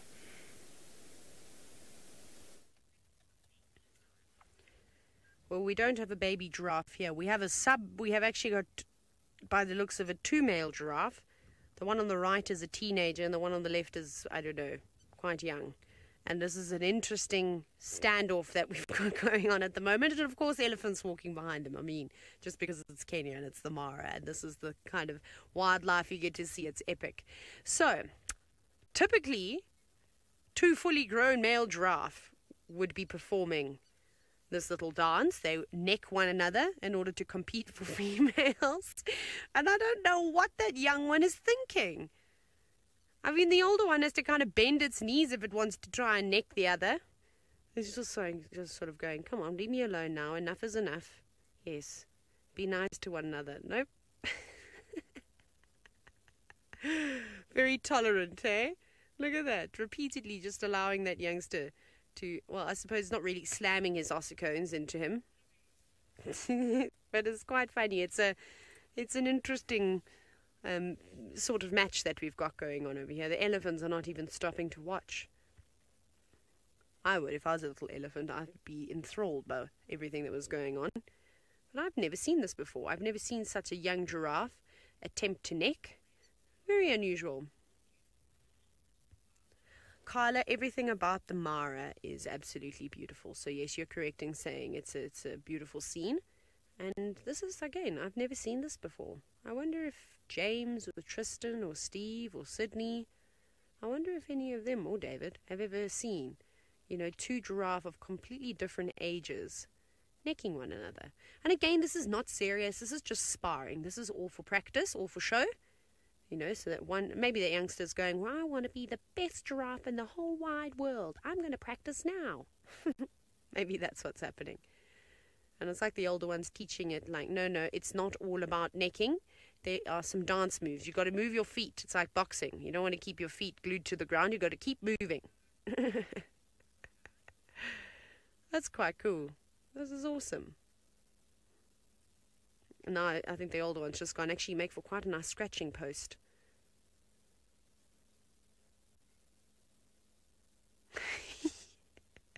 If that little one's not careful, it's going to get lifted up by that big one, yes? Look, oh goodness, it's an entanglement of giraffe now. A pretzel. That is very sweet. Gremlins, General, it's a very nice thought. You've said you think that these 2 are brothers, a younger brother and an older brother. Yeah, maybe, but I highly doubt it, though. The reason why I say this is because we know the social structure of giraffe is quite loose and they don't normally hang around for quite some time. Maybe it could just be another tolerant young male that's also, up for a bit of a game. I mean, he doesn't seem to be annoyed by it. He's not trying to run away or get away from it. What are you looking at now? Now I'm trying to see what they've spotted. There's so many animals around here. There's lots. The other exciting thing I'm hoping for is we're going to get the elephants chasing some of them around. Jen, no, I don't necessarily think that this is affection. We're just talking about the loose social structure that giraffe have. So there's no permanent bonding, not even between mom and calf. So for instance, we see with elephants, the daughter, if it is a female calf, will pretty much stay in the whole herd with her mother for the rest of her life. So that type of relationship doesn't occur here. So I'm sure to some extent, yes, they do show affection. However, it's 2 males. We've kind of got exactly the same thing on the opposite side. Would you like me to reposition for you, Archie? Are you okay? There we go. We've got 2 young elephant bulls sparring again. Just like the giraffe, just practicing for one day when it matters. Because they 2 are lone wanderers and really just meet up with the girls when there are females in estrus, although you do see bachelor herds of elephants and pushing and shoving one another around. Animals are full of beans today. And they're of equal size, though. Not like what we were watching with a giraffe. A very pretty scene out here. But that's what it's like out here in the Mara. I mean, if you're ever going to come on a safari, I highly recommend coming to the Mara Triangle, the Masai Mara National Reserve, just because of the density of animals. And at this time of the year, when the wildebeest and zebras start gathering, it's just unbelievable. Minamoo, I suppose, yes. Elephants, the way that they communicate through those stomach rumbles, can travel many, many, many kilometers. And I suppose they've got sort of sensory nerves situated in their feet somewhere along the line. And they're able to pick up those vibrations. So it's not necessarily that they're, I suppose they sort of are hearing, aren't they? But it's not all the ways that they communicate. It's typically just those low infrasounds that we typically can't hear, that travel very, very long distances, and that's how they're able to communicate with one another, which is quite special. Very, very special. I thought this place would have had lots of lions around. Again, we're now in the 4x4 area, the marsh breakaways. They like to live around here. But I don't know where they are. I haven't seen them for quite some time. Although they might just be hiding away in the thicket. Off we go, boys. That maybe explains why there are so many animals around here. No lions to put them off. We'll see. Next time we arrive and there's nothing about, then I should better check the grass carefully, because there could be some tawny cats then laying about. This is fantastic. What a great way to spend the afternoon. Very, very peaceful. It's settled down now with the giraffe too. They're not up to much. They're just standing and staring, looking around. But we'll probably keep going. I want to check one of these luggers, or drainage lines, as they're also known as, to try and see if I can't find some lions, because it has been hot and they probably would have been hiding from the shade. Lovely. Marabou storks also, just enjoying the sun, preening themselves, and a couple of zebra scattered at the back. Anyways, it seems as though David also has his lions. Let's go see what they're up to.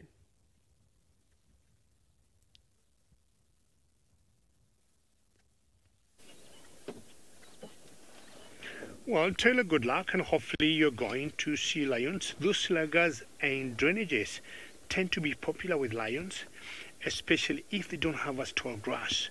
But now our lions or lionesses are still enjoying their nap, afternoon nap.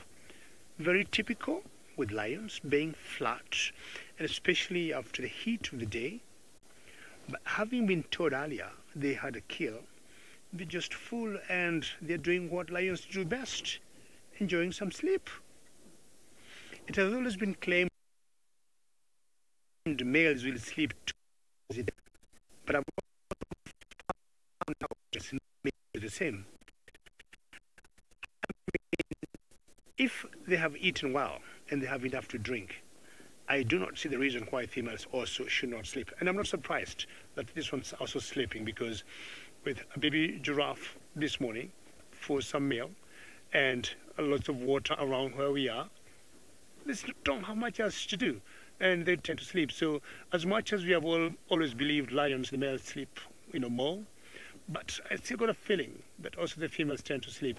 I don't know for how long they have been sleeping here, but just going back to them with the camera there, you can see one is just putting its paw on top of the other one on the back there. And we all know they're the most social cats that we got in the world. And you see, either way, they're very close to each other. Also, again, confirming why lions are so social. They're just almost touching each other as they're enjoying the nap. You can see there, James, well done. You can see they are literally touching each other. I don't know whether that's helpful because of the heat of the day, because if they give each other a bit of a space, it could be a lot better.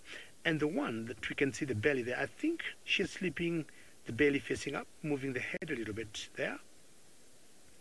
I'm not sure she's getting, oops, that's a very good turn. Excellent, good toes. You see the one just brought her paw right on top of the back of the other one there. Isn't that cute? I do not know whether they ever communicate when they're in that condition. Like, are you there? Yes, I'm still here. And these lions, should we not have known that they're here, we would not even have literally seen them. They're too low on the grass, and you could easily just drive past them and not know they're there. Very good, James. If you can see that paw there, and so that's the front or the back paw, very difficult to tell from where we are, but you can see a bit of spots on that one. It's breathing there very hard. And again, full belly, It's a bit warm now, maybe mid-20s centigrade. And that will just make them just lay down there until it cools off. And then they're going to rise and shine at one point. This one looks like, to me, of the four of them, like to be the eldest and the biggest in size. She doesn't seem to be panting. I don't know why. She's got a very slow breathing compared to normal cats when they're full and they have eaten. She just seems to be breathing very slowly. I don't know whether that's normal or not, but I've always found out, especially leopards, when they're full and it's hot in the day, they tend to pant as they breathe. All right, that's, I think, the front right paw of that lioness there. How cute is that? I like, hi sister, we're here. Very good, James. Very difficult to see the claws coming out there. They'll always have them when maybe they would like to hunt some impala drinking, and they'll always project the claws out. Yes, I have them drinking at the nest cam. There we are, some young impalas. And I will just tell you that Hosanna is probably walking down this direction. He's just walked straight through the middle of our camp. He went past Eggsy's room, past Kirsten's room, past Louise's room, and then he headed up through the village, past Craig's room. Craig stuck his head out the window and said, "What's up, Hosanna?" No, he didn't really do that. And then he carried on down between our camp and Vuyatela camp, and he should pitch up here, I'm imagining, unless he goes up to quarantine clearings. And that shouldn't be too long from now. I do apologize about the pixelating nature of this picture. I'm not sure why it's doing that. It certainly is my side. Maybe it isn't your side. I'm not sure. And a big bachelor herd of impala, shortly to be rather alarmed by the slinking form of Hosanna, the male leopard. So keep an eye on the dam cam. We're going to keep an eye on the nest cam. And if any action unfolds, well, we'll be sure to let you know about it. Oh, Terrapin popped up, bottom right-hand corner. That's exciting. Hello, Terrapin. We're going to try and fix this pixelation. Let's go back across to Stivovo, who has finished having his medicines, and let's hope that they're not having any ill effects. Well, I'm feeling great, actually, James. Thank you for asking, and what a splendid job you're doing this afternoon on the nest cam. Splendid job. Well, here I found some dung, ladies and gentlemen. Or, for those of you who are familiar with Ralph, I found some poo. And I wonder if any of you out there, #SafariLive, can tell me whose poo this is. Now, bear in mind, this is all of it. The colour is dark, but it's not completely black. And if I broke some open inside, I might actually have gotten myself here. Yes, it breaks nicely. I wonder if you can tell me, #SafariLive, who dung that? And very characteristic in the fact that it breaks in half like that. And lots of grass inside there. Look how poorly digested that is. It is quite black on the outside. Look at all that grass there. Now, I initially thought it was one animal. I've now gone back to a second thought.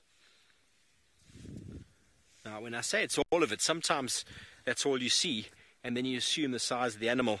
These are quite large, so you assume it's a medium-sized animal, but then the volume of it is often what gives you the clue as to who it is that deposited that. But sometimes animals don't have their entire stool at the same time. Sometimes they have a little bit, and then they walk off, and then they have a little bit more.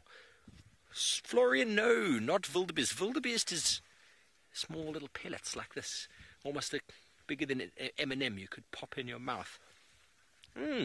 Alan Bull, you have 100% nailed it on the head. It is indeed a zebra. And the reason why you can say it's a zebra is when you pick it up like that, you can see that there's this line through the middle. When you break it, very easily identified. Sometimes you can think it is warthog, which is what I thought it was initially. But the way that it breaks like that, and because there's only so much, you think warthog, but this zebra walked across and probably dropped a little bit and then carried on walking and dropped a little bit more. Very good. Well, it's been a few weeks since I've done any poo, so I just thought I'd get you back in the loop. Well, Tristan is on his way back to the Little Chief. Let's see if he manages to relocate.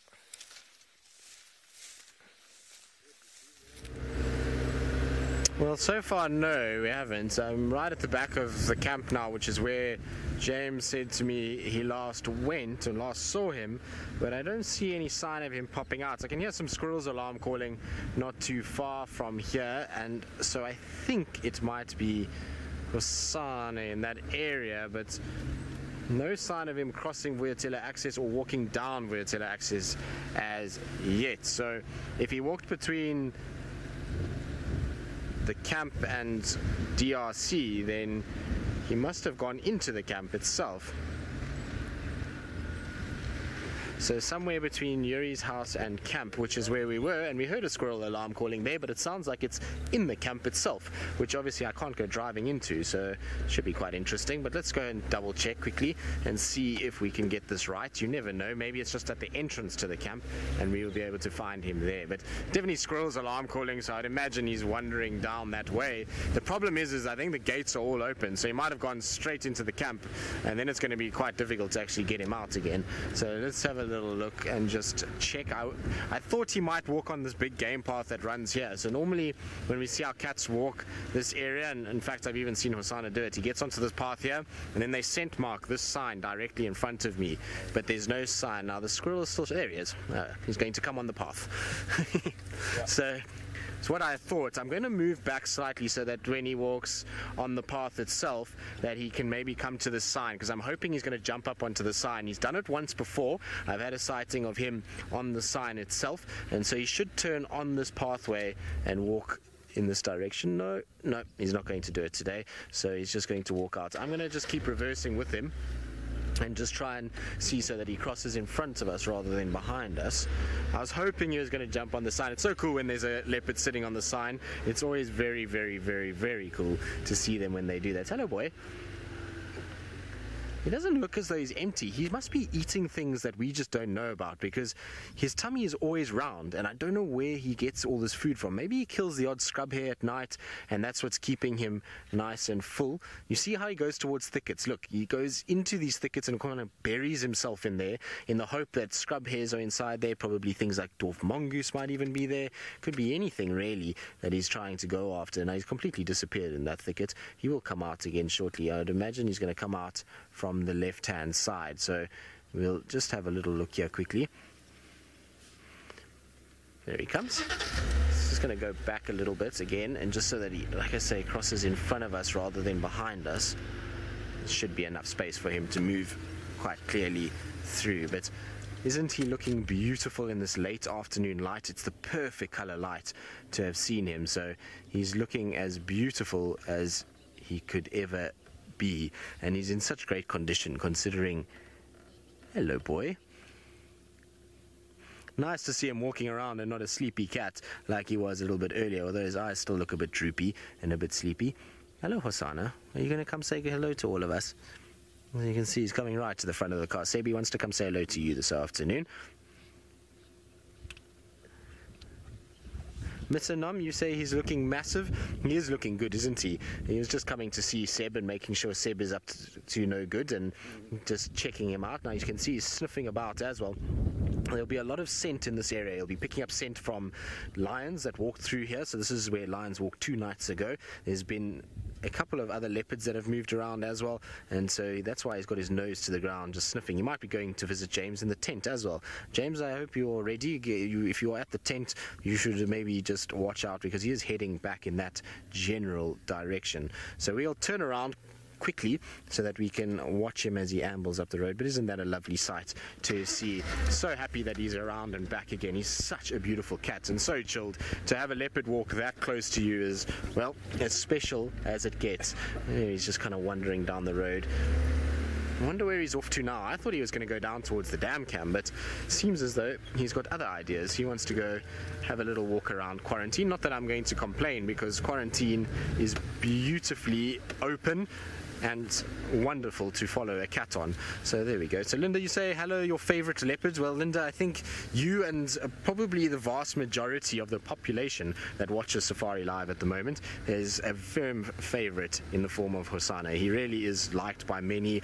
Pretty much every single presenter has a soft spot for this leopard, and his antics and the way he goes about things keeps him in that #1 spot for most of us. For me, he's not #1, as we know, but he's very, very, very close to it. And the more time I spend with him, the more I kind of have to enjoy his company and really kind of get attached to him. So as much as I love Tamba and always want to see Tamba, Hosana really has been a very, very special cat in many respects, and I've thoroughly enjoyed spending a bit of time. Now, are you going to mark this tree, Hosana? Let's have a look. It's going to smell. Let's see if he lifts his tail. No, not quite yet. So he's not quite that dominant figure just yet. I'm thinking one day he will, but you know, obviously he's done a lot of the guarri bushes around the pan, but not so much the trees, the big trees like this, which I would expect him to do if he was starting to scent properly. But this light and this grass is going to be absolutely spectacular. So Angie, it's obviously dependent on a number of factors. There's James. Hang on, let's just, before we show Hosana, we can show James standing at his tent. There's James and Kirsty. Wave to James and Kirsty. There we go. The two of them are waving. Hosana on the right. So there's the two of them, and then Hosana ambling slowly on our left-hand side. Now I've blocked their view of Hosana completely, which is not ideal. So I suppose I should get out of their way so that they can enjoy Hosana too. But look how beautiful this is. He's kind of walking through this long, wintry, dry grass, late afternoon winter light as he goes. It is spectacular. It is as good as anyone could ever wish for, really, to see a leopard. Not often you see leopards out in these big open areas walking right through the middle of them, but well, as we know with Hosana, there's no rules whatsoever that he follows, and he just does everything he wants. Now I'm hoping that he's going to climb a termite mound that's coming up, and if he goes up that termite mound, we are in for a spectacular treat in this afternoon light. So let's just go and position ourselves nicely for that termite mound quickly.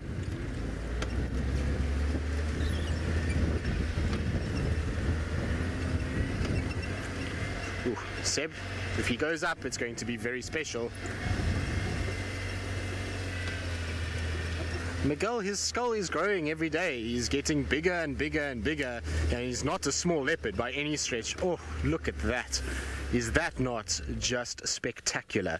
So he really is an insanely beautiful individual, and wow, he's posing better than we could have even asked for. So I was hoping he was going to go up onto this mound and pose for us, and well, he's obliged very quickly and has done exactly what we had hoped to do. Now it's only a pity that he's just kind of gone on the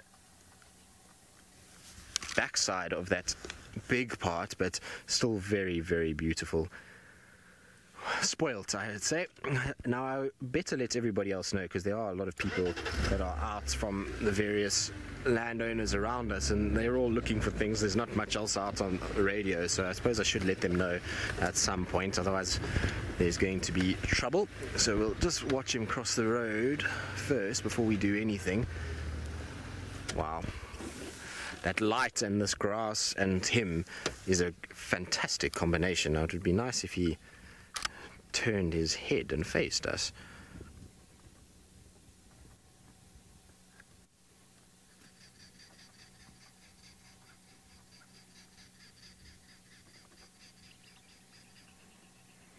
There he goes, striding down the road. Now I'm pretty sure he is going to carry on going down towards the sort of Bushbrae site area. That's where he's been walking quite a bit lately, and then from there maybe he'll turn down towards the dam along the middle road. We'll see how it goes, but look at that light just kind of coming across. He's got such a beautiful golden coat.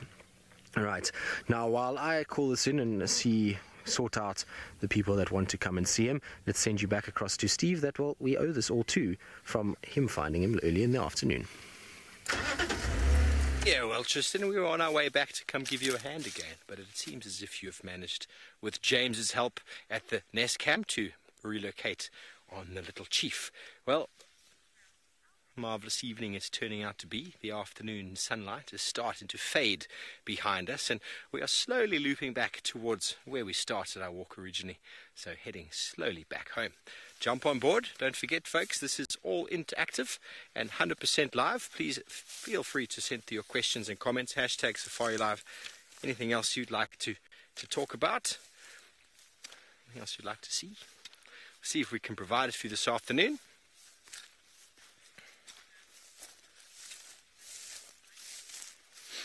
Hello, Minamu. You want to know about sinuses? Well, I know that the knobthorn, if you actually take the knobthorn knob, and here's a knobthorn here.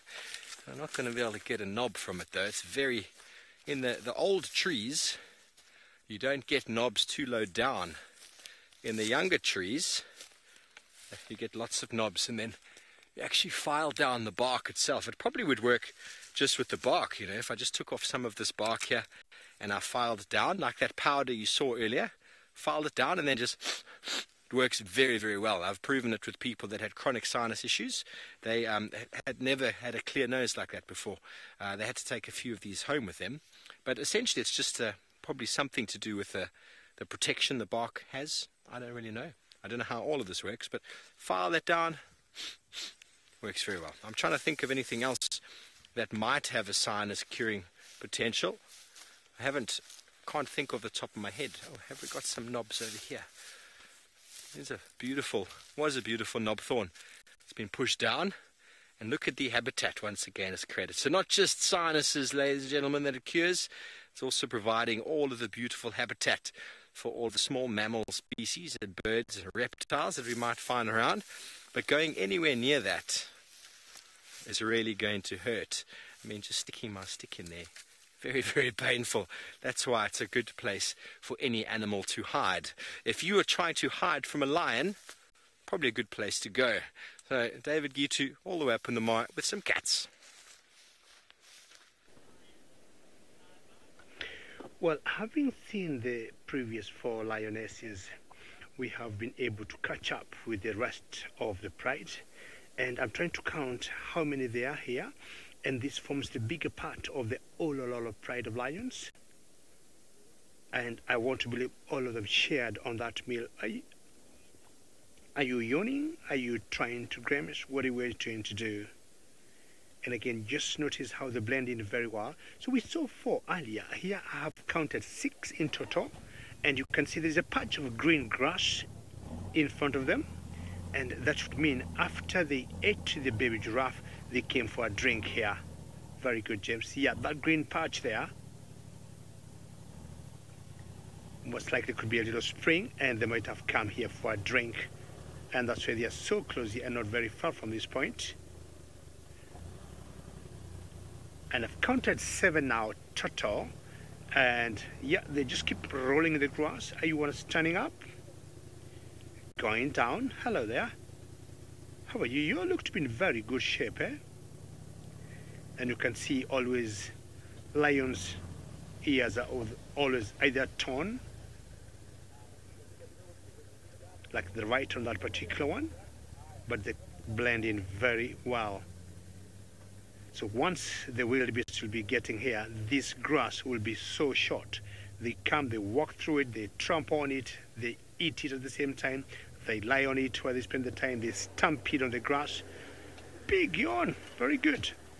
And then all this grass will be going to be so flat, you might think you might play some football or some rugby here. And we don't know when that's going to happen, but at least we know they will be start coming in.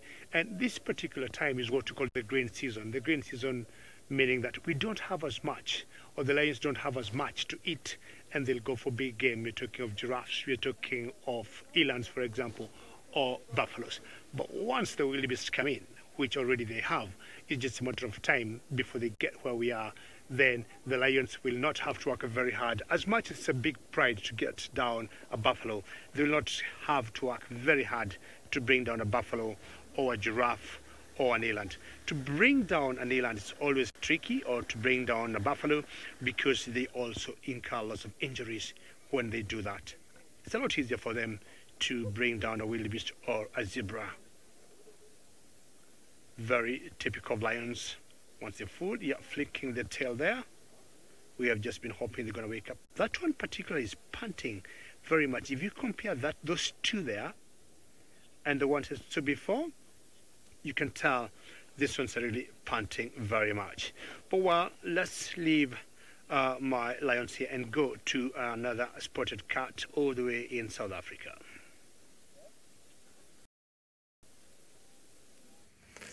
Now, Hosanna has just missed a Steenbok. A Steenbok came running past him, and it must have been close to a meter, and he kind of pounced at it and unfortunately missed it by inches. It was seriously close, but you can see he's kind of still wondering where's the other one gone or where is it gone, but he must have missed it by very, very close. It was seriously close. We're just driving around to kind of position ourselves with this beautiful sun behind him in this long grass, and the Steenbok came out of nowhere across quarantine clearing straight at him, and he just lay down on the road and waited, and then the Steenbok kind of pounced straight next to him. It was very, very close. We didn't even see it coming. It was one of those moments where, you know, everything just happened super fast, but there he goes striding off into the bush itself. Beautiful though, with that sunlight in the background. It's absolutely spectacular. Now, I've been saying to Seb that I wanted to see a cat walk through this particular section of quarantine because of the big grassy areas that we have here, and it's just so beautiful in the afternoon with the light, and so it was been very pleasant to watch him walk through, and I kind of love the fact that he has done it. Hopefully we will have gotten some good footage out of it at least. Now, he's sitting on a little mound not far from here. This is actually a mound that Tumba used regularly when he hung around quarantine, so there should be a little track actually that goes pretty close to where he is. If I just turn this way, there's a little gap that goes through here, and then we have a perfect little view of him through. It's the tiniest of mounds, but I have seen Tumba on that exact mound just like Hosanna right now, and both looking as good as ever on that mound. They both do justice, I suppose, to it. It is really very, very beautiful to see these two, well, either one of them in this area. Now, he's kind of looking forlornly back over quarantine. How he's missed that Steenbok, I have no idea. It was literally ran over the top of him, so he must have just lost sight of it as it came through the grass towards him, and that's how he unfortunately kind of missed, but very close. He almost got himself a nice little Steenbok meal right on the edge of quarantine, and that would have gone down an absolute treat because, well, it would have been nice to have had him in one of these big marulas off quarantine. I've also, funny enough, never seen a leopard on quarantine in a marula tree, if you can believe it. I've had many leopard sightings at Djuma, but yet to have had one in a tree on this clearing, which is quite strange when you think about how many leopards we see in this area. To not actually see one in a tree here is quite strange. It's also, you know, when Karula was around, it was quite a common occurrence. We used to see Karula in these trees quite often. I used to see a lot of screenshots from all of you when I was working at other lodges, and particularly with quarantine in Kunuma and Nduna and Mishu, they spent a lot of time around this quarantine area, and also often on these marula trees that are around here. But absolutely beautiful leopard, isn't he? You've really filled out, Hosanna. You can see he's just looking around, just checking, just listening to a squirrel. That's alarm calling in the background. Now, Lily, he does blend in amazingly well. Now, when he's right out in the open, it's a lot easier to see him. But as soon as he goes behind a little bush, he just disappears immediately. That beautiful spotted coat just breaks up that outline perfectly, and it really can be quite tough to see him. And you see when you pull back a little bit how difficult it actually is. That Steenbok had no idea he was there until it leapt onto the road, and then you could see it just try to do a 90-degree turn and run, and luckily it was just fast enough to evade Hosanna. I don't think Hosanna was too switched on there. I think he was still kind of dopily walking around, and I'm interested to see where he goes from here. This is this route that he's been taking of late, where he goes down this drainage on the western side of quarantine, and then he cuts round and then back to the dam a little bit later. But just got to sort out an itch quickly, and back to the road we go. By the looks of things, let's see if he's...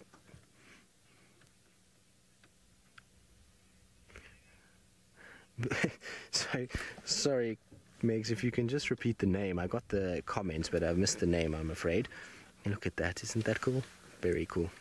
So, P-Heart, he does look like a little kid that dropped his ice cream and is very upset about the fact that he's dropped it and missed out on his favorite treat. Although steenbok is not something he eats very often. Maybe that's why he let it go. Maybe he was just like, that's not my flavor. I don't like steenbok. I'm a duiker connoisseur, and steenbok is just not what I like. Maybe that was the case, and that's why he missed it. But you never know with this cat. He's always up to something. Right, let's just try and reposition ourselves, because he's in a nice clearing there, and the sun is quite pleasant where he is at the moment. I've just got to make sure I don't drive over any of the sickle bush that is here, because sickle bush is a nightmare when it comes to one's tires. And if you want to puncture, that is how you do it, is you just go straight over a sickle bush tree, and you will be changing pretty much all 4 tires very quickly. So try and avoid all of those trees that are just in our front left. That's all sickle bush stand right there. And got to know that tree very well when I spent a little bit of time down in the southern parts of the Sabi Sands at Lion Sands. While that is considered a thicket for us of sickle bush, down in Lion Sands, that is, well, a positive joke in comparison to some of the sickle bush thickets there. Some of the sickle bush thickets there are bigger than quarantine clearings, and you will not get a car through them. In fact, the only thing that actually lives inside there is pretty much elephants and leopards absolutely love it, because they can just disappear in seconds inside of these sickle bush thickets. But look at that light on him. Oh, no, I've just gone too far to the left. Let's see. There we go. Now I can get a bit more light on him. But he spotted something. I wonder if he's not seen maybe another steenbok or a duiker, some impalas potentially that are on quarantine. It's this time of the day that a lot of the antelope species are going to be pushing towards quarantine clearings, and maybe he's spotted something. Look, the way that he's walking, it looks like he has maybe potentially picked up something that he wants to hunt. And he's very clever, because what he's done is he's gotten himself onto this western side, into the thicket, where he's able to walk without anything really seeing him on the open area. If he walked straight down the middle of the open area, he's going to disturb every animal that's there. But if he's on this edge, one is he's going to be hidden, two is he's going to be catching any animals that are coming from the thickets during the day that are now wanting to get onto the clearings, and he'll be able to catch them by surprise. So it's a clever technique that young Hosana is learning. Right, let's catch up with him, because he's going to disappear again. I'm just trying to work out which way is going to be my best approach. I think possibly just getting back to the road is going to be better. And so while I do that, let's send you back across to Steve, who's just bumbling about using his feet. Yes, well, we are indeed still bumbling about using our feet, and Ferg is panning up a beautiful sunset. We've heard some more elephant not far from us here in the drainage, but the wind is not in our favour. I don't think it's worth going in. Herbie? The wind is blowing straight there, eh? So the reason why we talk about wind is very important. If you ever want to approach elephant on foot, it's best to try and get in there without them even knowing you're there. And if the wind is blowing in their direction, well, you're not going to do that. So they're in the drainage here, in the thickets. So for us to sort of go in there blindly, they would know we're here a long time ago, and they'll move off. So we're going to avoid any unnecessary disturbance on a herd. Let them just keep feeding, doing what they're doing. We're going to keep on heading this way. Okay, let's go. Beautiful afternoon. Well done, Tristan, for finding Hosana again.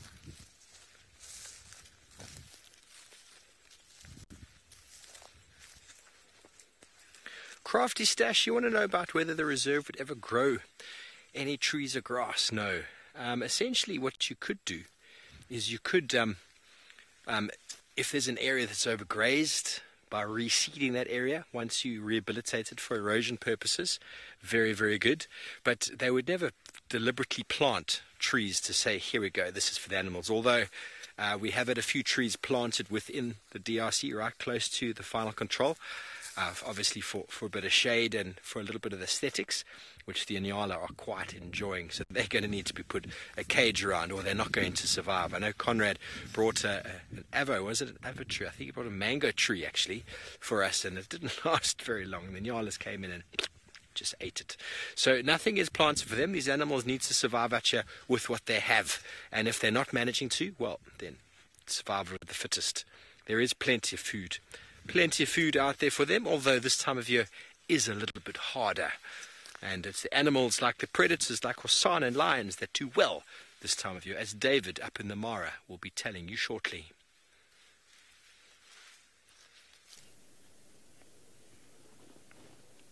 Well, my lions are still enjoying the nap, flicking their tails once in a while, but that particular one still panting. I'm not sure, it must have eaten the most of the baby giraffe that they brought down this morning.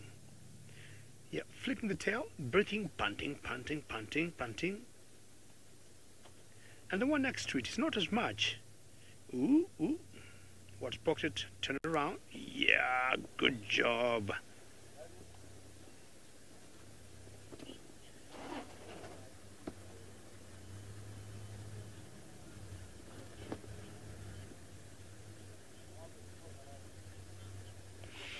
Sorry, Megan. Called Cat Mama. What did she ask? Sorry.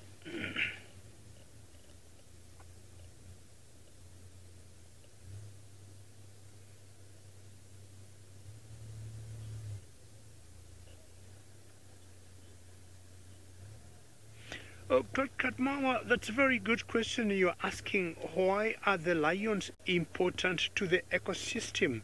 I think when you look at the food chain, you would imagine having the herbivores without any kind of control or check.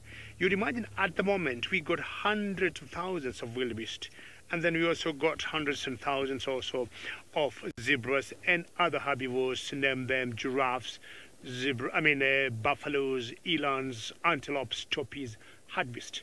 Without the lions, I would guess these numbers would massively explode and their population should go out of control. And with what that would translate into is the herbivores to be so many of them, and then it would mean there'll be a lot of pressure on the food that's available. So the grass or whatever kind of pasture these animals will be eating will be under a lot of pressure. So the lions, I think, are very important and they count a lot in terms of making sure they remain or they keep the numbers of the herbivores down.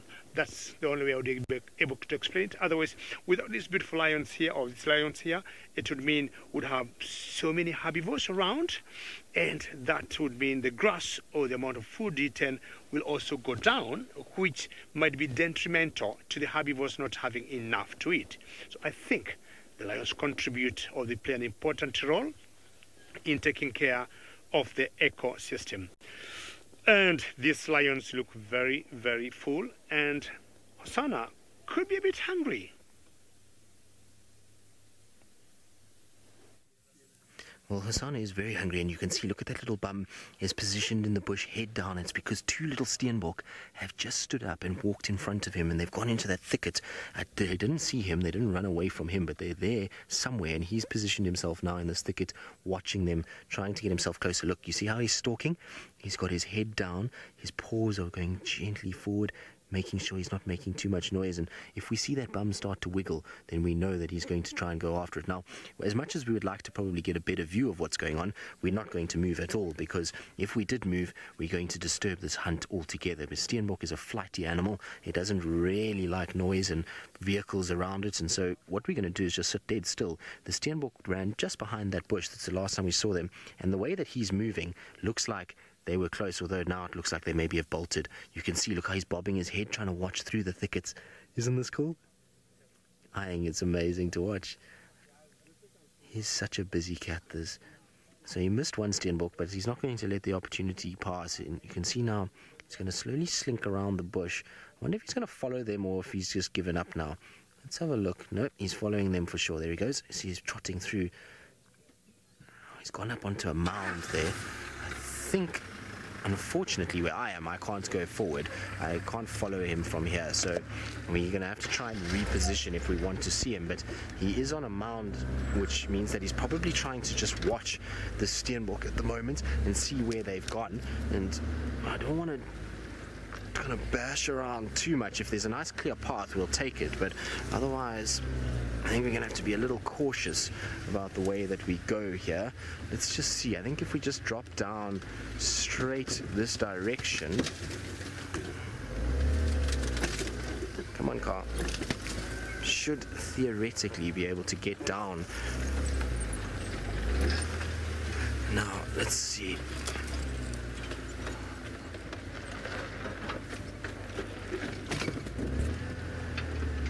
There is a 2-track that runs down here somewhere, so I'm just trying to see if I can get to it from where we are. It will be a bit of a tight squeeze, but we should be able to. He went up this way. I didn't see where from here. He was going up this little bank. I thought it was a termite mound, but it's actually a bank that he's on. Let's see. Seb, you see anything? Now, the way that the vehicles are driving looks like they're moving away from us a little bit. So I wonder if they can see him where we can't. I'm going to have to drop down because I won't squeeze through here. There he is. I can see him. You see him there, Seb, just on top of the ridge. So he's still watching whatever's up ahead of him. There we go. I'm not going to move too much more because we've already made a lot of noise. You can see the angle that we're at, so we just let Seb level the camera quickly. Otherwise, he's going to have a tough time. But there he's trotting off into the thicket. He's running off towards that car. It's quite difficult to actually see him. You can just see a spot. So we were talking about camouflage earlier. That gives you a good idea of just how well camouflaged a leopard can be. I mean, he's not that far from us, and yet he's almost disappeared. If it wasn't for his white ears, we would have never picked him up there. He's really obscured by those trees, and he's still moving. There he goes. He's running off now. I wonder what he's chasing. Maybe he's gone after a steenbok. Let's just try and see if we can get back to where he is. Oh, it's going to be a bit tricky, but we're going to try. There's a lot of deep gullies here and thickets that make it quite hard to actually get through. So I'm going to just try and turn quickly.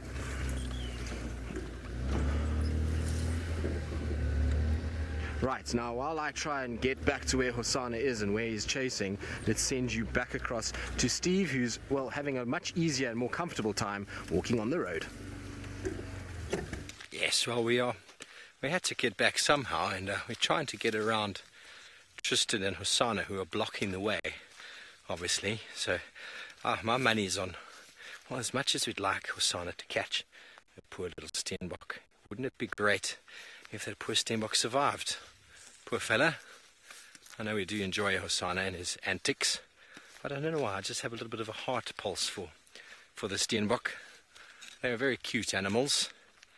And as we walk towards the sunset, we're trying as best we can to avoid wherever Tristan is, up there somewhere. We've been listening on the radio. One of those things as a guide is you always try and learn where everyone is by listening to the sightings on the radio, and you can kind of avoid them.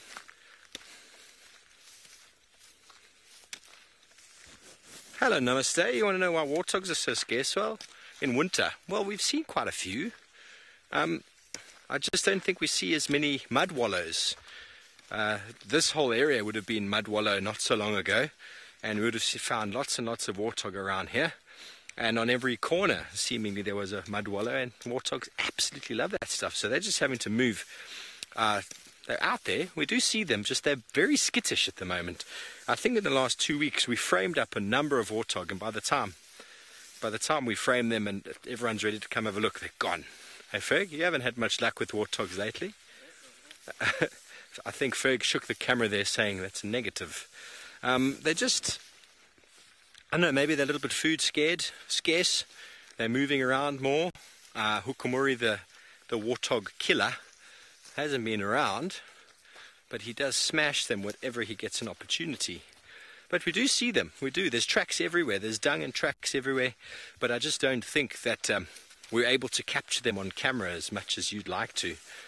Yeah, I think that's the whole reason. They're still around, most definitely. Probably a few less than summer, in fact, but still numbers of them. And well, we're slowly making our way up. Just come past the dam over here, the watering hole, on our way back up to camp. It's been a marvellous afternoon. Nice and windy. I'm sure that this wind is going to bring in another little bit of a cold front in the next couple of days. It's part of what happens in winter, all this drying out. That's why there's such fire risks. But we're going to go back up to the Mara with David. Yes, we just thought we'll say goodbye to our lions because they're very flat. But at the same time, the temperatures have massively dropped and the cloud seems to be building. That might indicate some signs of showers. I can feel it spitting a bit, not as much. It's spitting a bit, and you never know. We don't want to be caught by big rains out here. in the beautiful savannah. Sometimes the rains will come in big lightnings, and when that happens, sometimes we'll always power down and we have to protect our very delicate and expensive equipment. But in the meantime, we are heading out towards home, watching out the rain, how they're coming, and thinking maybe that pride of Olololo lions that we just saw, tomorrow or tonight, they might bring someone down. Who knows? They'll get all the hyenas or the vultures coming to clean this area once they kill something.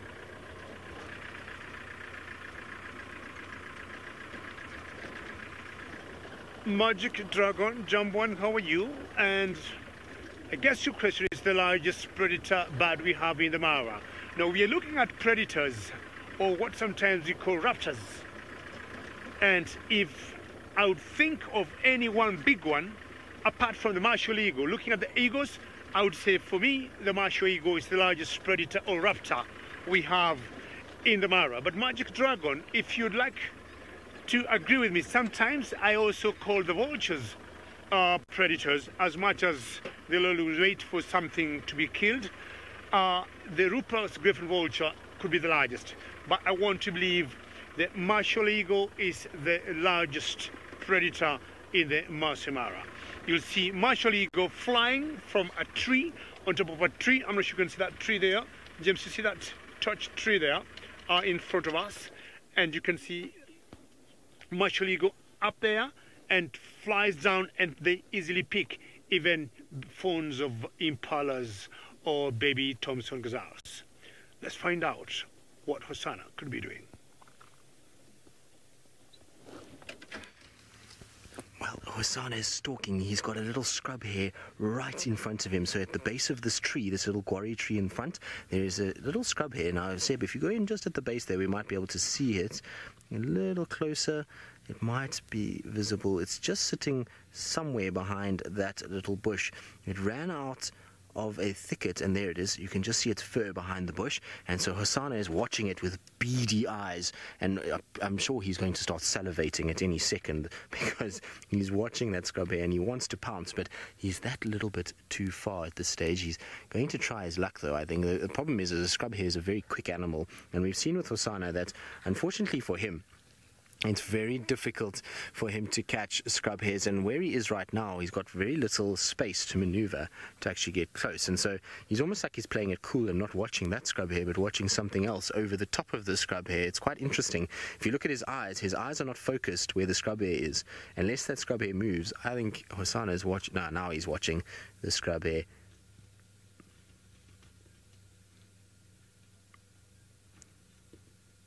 Look, there's the scrub hare. It's just sitting down. I think Hosanna is watching across the... I can't see what else. There's a lot of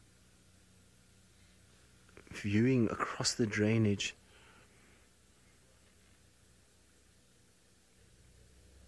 So he's just staring at... He's not looking at the scrub hare. What he's looking at, I'm not sure at all. There is definitely something that's he's noticed.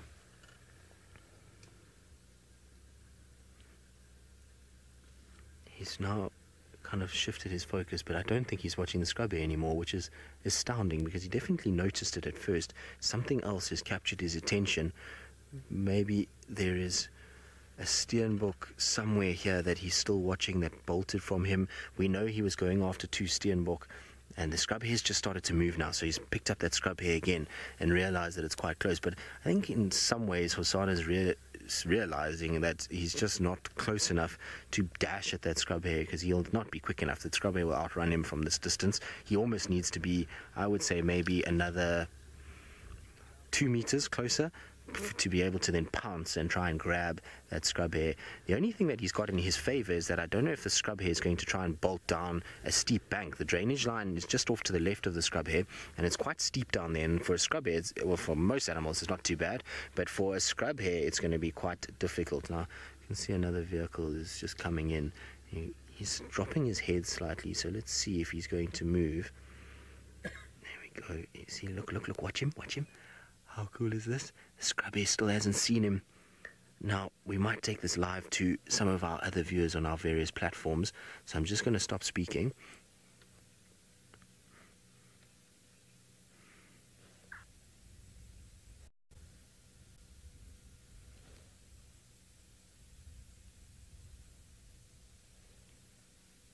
Well, good afternoon, everybody, and welcome to South Africa. You can see that we are sitting with a male leopard that is focused and twitching, and that's because he's busy stalking a scrub hare. The scrub hare has just run down below into the drainage line, and so the leopard is trying to hunt the scrub hare and is moving quickly, and you can see he's now watching. He's trying to work out where he's going to go next. The scrub hare itself is just down below there. It's bolted now, so the scrub hare, I think, has realized, hang on a second, something is around, and it probably has gotten a little too far from our male leopard. But my name is Tristan, and on camera I've got Sebastian, and we are coming to you live from South Africa, which means that you can ask any questions or comments that you may have, and you just post those in the comment section below.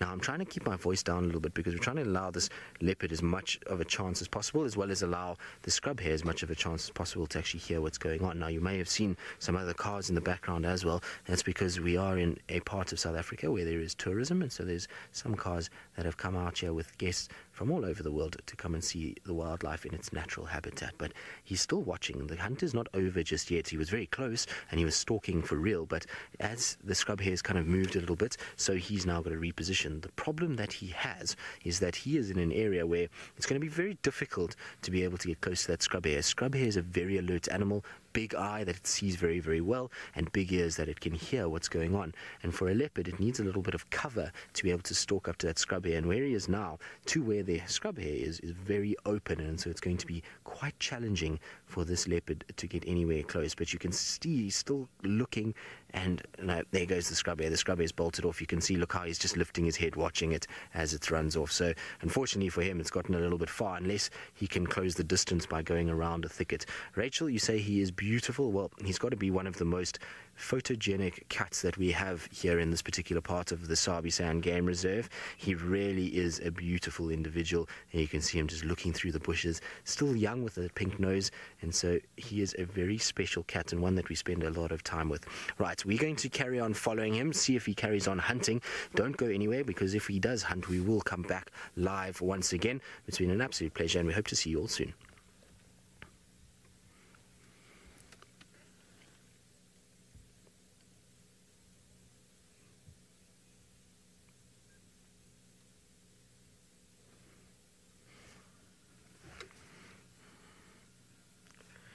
Right, now we're going to stay with Hassan. He's still twitchy and still looking around. So while we do that, let's send you back across to Steve, because as the sun's setting, I'm pretty sure he's making his way home.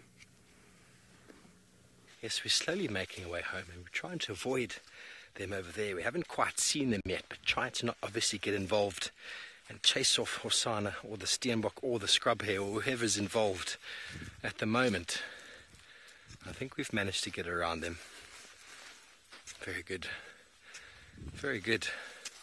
Well, it's been a lovely afternoon.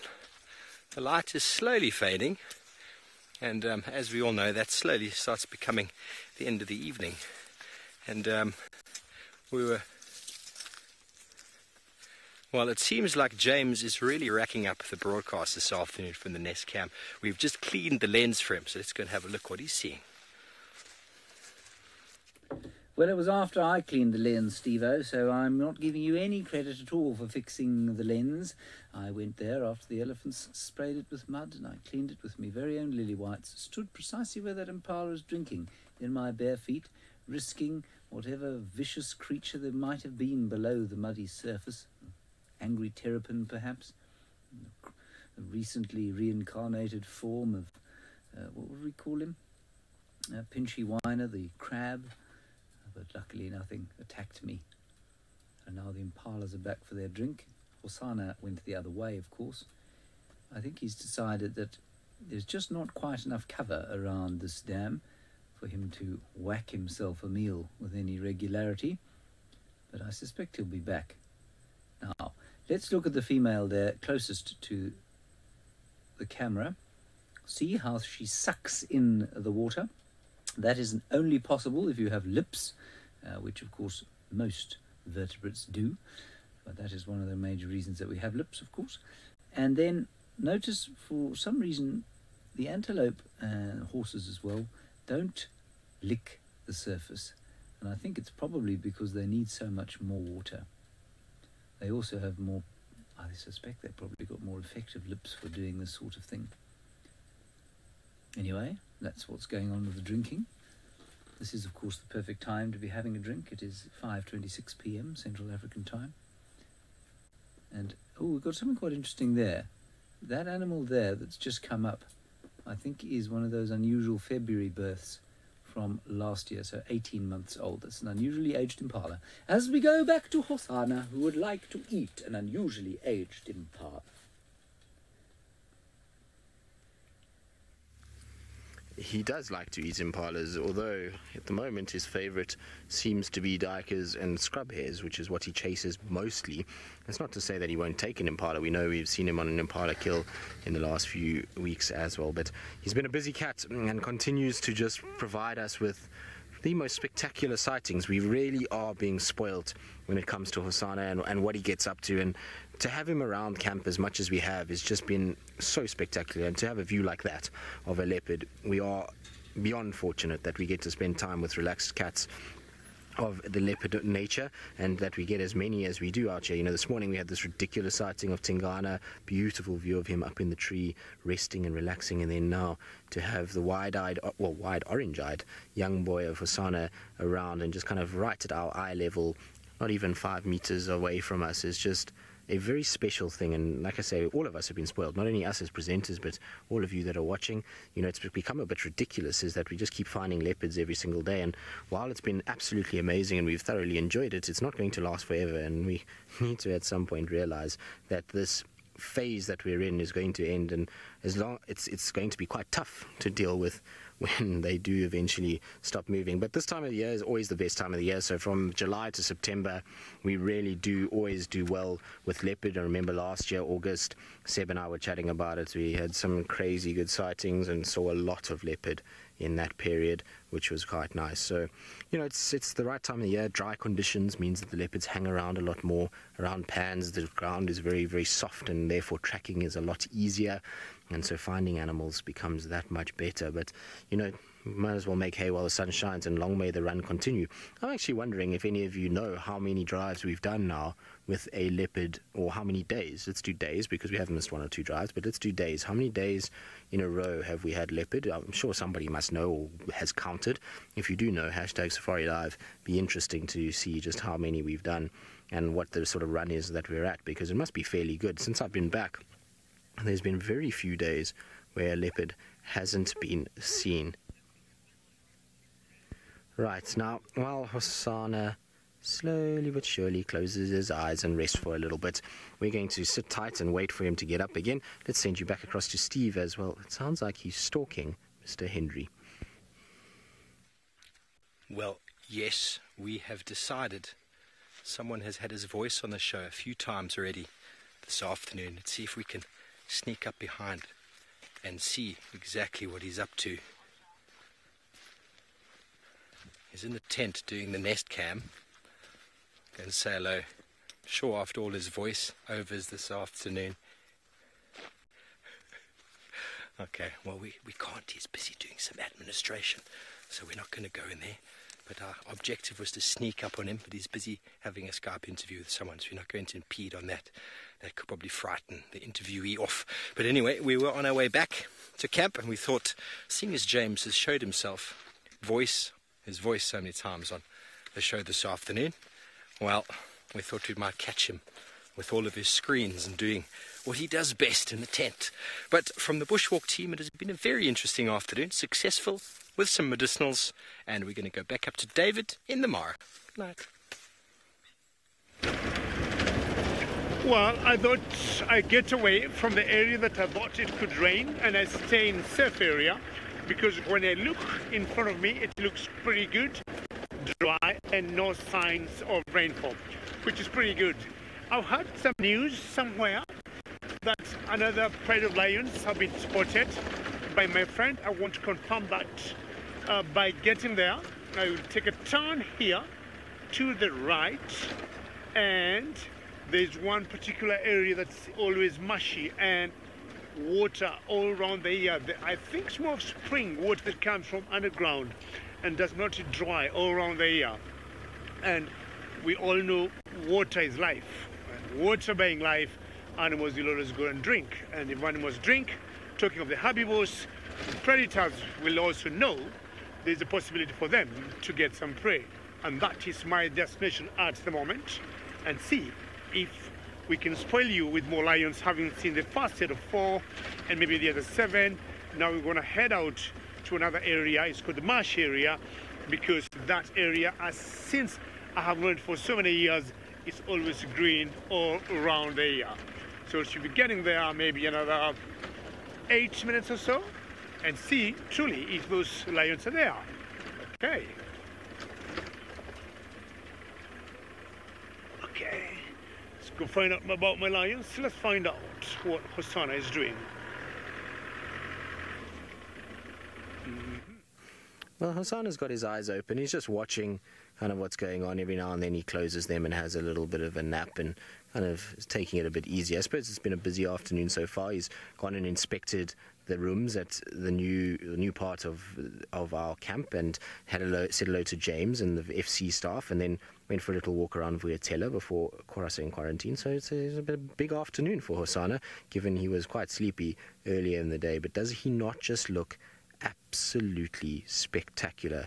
For me, he does. I think he's one of the most magnificent looking cats, and got to be one of the better looking cats in the Sabi Sands. You can see the flies are giving him a bit of irritation, which is interesting for this time of the year, because we don't see too many flies at this time of the year, and they're landing all around his eye area. And it's quite common to see that in the winter months, because what happens with flies in the winter is that they obviously struggle to find water and moisture, and so with the cat, the eye area and the secretions around that little eye section, as well as the nose, is the perfect place to sequester moisture. And so you'll often find flies going into the corners of a cat's eye.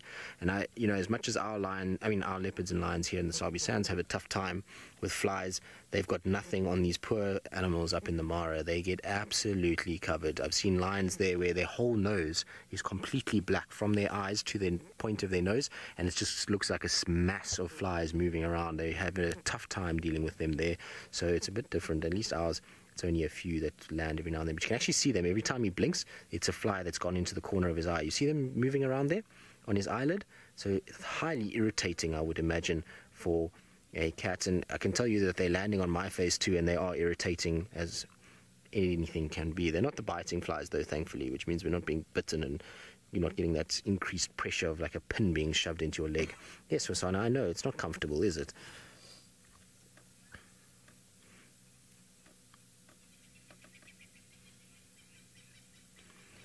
Ooh, random girl, there's so many. It's difficult to say. And also it depends on which big cat we're talking about. Probably the one I've heard more than anything else, which drives me crazy every single time, is that male lions don't hunt. It is something that is said time and time and time again, and that the male lion just sits and doesn't hunt and he's only part of one pride. It's something that is complete misconception and something that is not true in any way whatsoever. We know with our male lions, they form coalitions and spend probably 60% of their time away from females and have to hunt, and are highly effective when it comes to hunting big prey animals like buffalo. In fact, a lot of the successful prides, when they've got males with them, are more successful, and the sausage tree pride is a prime example of that up in the Mara. When I spent time with them, the buffalo hunts that they were successful in, the young males and the big male were the key factor in bringing down those buffalo. Therefore, without them, the pride would have really struggled. So male lions most definitely do hunt. Even if they are with females, they will participate in the hunt, and they will add strength and power to be able to bring down large game. And so that's probably the biggest one. And the other big one in terms of leopards is that they are always in trees. So when you drive around here with guests, you'll say, but why aren't we seeing leopards? They always live in trees. So no, leopards don't live in a tree. They use trees for various things, but they spend most of their time actually on the ground. The tree is there to get them away from certain factors, but they're not arboreal species that spends 99% of their time up there. And so watching trees all day long doesn't mean that you're going to spot leopards. In fact, you'll miss more leopards looking at trees than you will if you scan around on the ground. Cheetah, what's the biggest misconception about cheetah? That they're a leopard. I suppose that's a misidentification of the two of them, as to which one is which is probably one. But I'm just trying to think of anything else with cheetahs and trying to work out anything. They're not too bad, I suppose. I mean, we haven't had too much cheetah time here in the Sabi Sands. We don't see them that often, and so I haven't had too many kind of comments or remarks about cheetah. But lions and leopard, that's definitely the top two, is that leopards only live in trees, and lions, that they males are useless and don't do anything, when of course that is not the case at all. But what have you spotted now, Hosanna? I'm facing the same way he is at the moment while we're talking about him, and I'm watching my monitor because it's kind of over my left side, so I can see what he sees, but I don't see anything. Hosanna, have you spotted something, boy? Seems like he may have spotted something. Isn't that a beautiful face, though? He really is looking in incredible condition. That youthfulness is starting to fade slowly but surely now. He still has it in his jerky movements and the way he moves around, but his actual look about him has changed. He doesn't have that cubby face anymore. It's starting to get a bit more serious, it's starting to get quite big and bulky. And earlier we were talking about his skull, will it start growing? Well, his skull is growing daily, and so I didn't really finish that because he went up onto a mound in beautiful light, but his skull is still growing and will probably get a little bit bigger, but not that much more. You know, he's developed quite nicely, and I really do want to see him again next to Tingana. So it's always something to see them in the same sighting, but I want to see them kind of standing next to each other just to get a better idea of how much bulkier Tingana is. But his head will still develop a bit more. He's still going to grow a little bit more, and it will stop growing probably when he reaches about 7 years old. So that's about as big as he'll be when he reaches there. And if you think about the fact that that's 4.5 years away, still a bit of growing for Hosanna to do, and he's going to be a beautiful leopard. I don't think he's going to be the biggest leopard that we ever see, like an Anderson, but he is going to be a beautiful cat and will be bulky, and I think he's going to be a lot like Hukamuri in many respects. Big shoulders, squat leopard that's maybe not the tallest, but very strong and very powerfully built. Maybe a little bit also like Quarantine. The two of them might be quite similar in terms of their size. And well, we know that Quarantine and Hukamuri have both done just fine for themselves, so I think Hosanna will be good. He's still got a dangerous period coming up, so he's endured probably the most dangerous part of his life in the first 2.5 years, but he does have this tough period now from 2 until 4 where he kind of has to establish himself. And if Tingana can hang on for 1 more year to get Hosanna to close to that 4 mark, then I think Hosanna's got a very real chance of establishing himself in this area and becoming maybe the next dominant male around this section. But if he doesn't end up here, whoever gets this cat is going to have inherited possibly one of the most special leopards that I've had the pleasure of spending time around. And so it'll be a very sad day if he's not here, but you know, it could happen and may happen that he ends up being dominant somewhere else. And I hope that wherever that may be, if it's not here, that it's somewhere that we'll still be able to follow him and get regular updates on his progress as he becomes, well, a duke of wherever he'll end up being. Still watching something. What it is, I have no idea. Probably a steenbok or a duiker that's moving around. Light's getting very dingy and dark for us now, so difficult to see. But he's kind of staring straight over my bonnet, so I'm looking around and I don't see anything that he could be watching. Maybe it's that scrub hair that bounced off earlier. Now, they're saying maybe Seb. No, Seb's behind me, so he's looking kind of in front of where I am, so I don't think it's Seb. It could be the scrub hair. The scrub hair ran off in that direction. Maybe it's bouncing about on the other bank, and that's what he's watching. Or even the steenbok that moved in that area. That was also where one of the steenbok disappeared too, so could be watching that moving about. Whatever it is, he's very intently looking at it and hoping, I think, that it comes a bit closer to where he is. I can't get a better view of a leopard, I don't think, than that. Right, well, we'll continue to sit with him. Like I say, we're going to enjoy the rest of our day, and while we do that, let's send you back across to David, all the way up in the Masai Mara. And I was talking about the flies on the lions there, and I wonder if they've got lots on them today. Well, we got to where the lions are, but again, just like the previous parade, this one's also flat, sleepy. I got a feeling they could be snoring. We're just going to point out the general area where they are, but we will not take time here because they might not. You see that tree there? Very good, James. So right by the base of that tree, that's where that pride of lions is. And again, flat, we can't see anything. These ones are in a rather difficult position than the first one that we saw. But again, we'll always tell them to enjoy their nap. Locally here we say Lala Salama. And Lala Salama means to like good night, keep sleeping.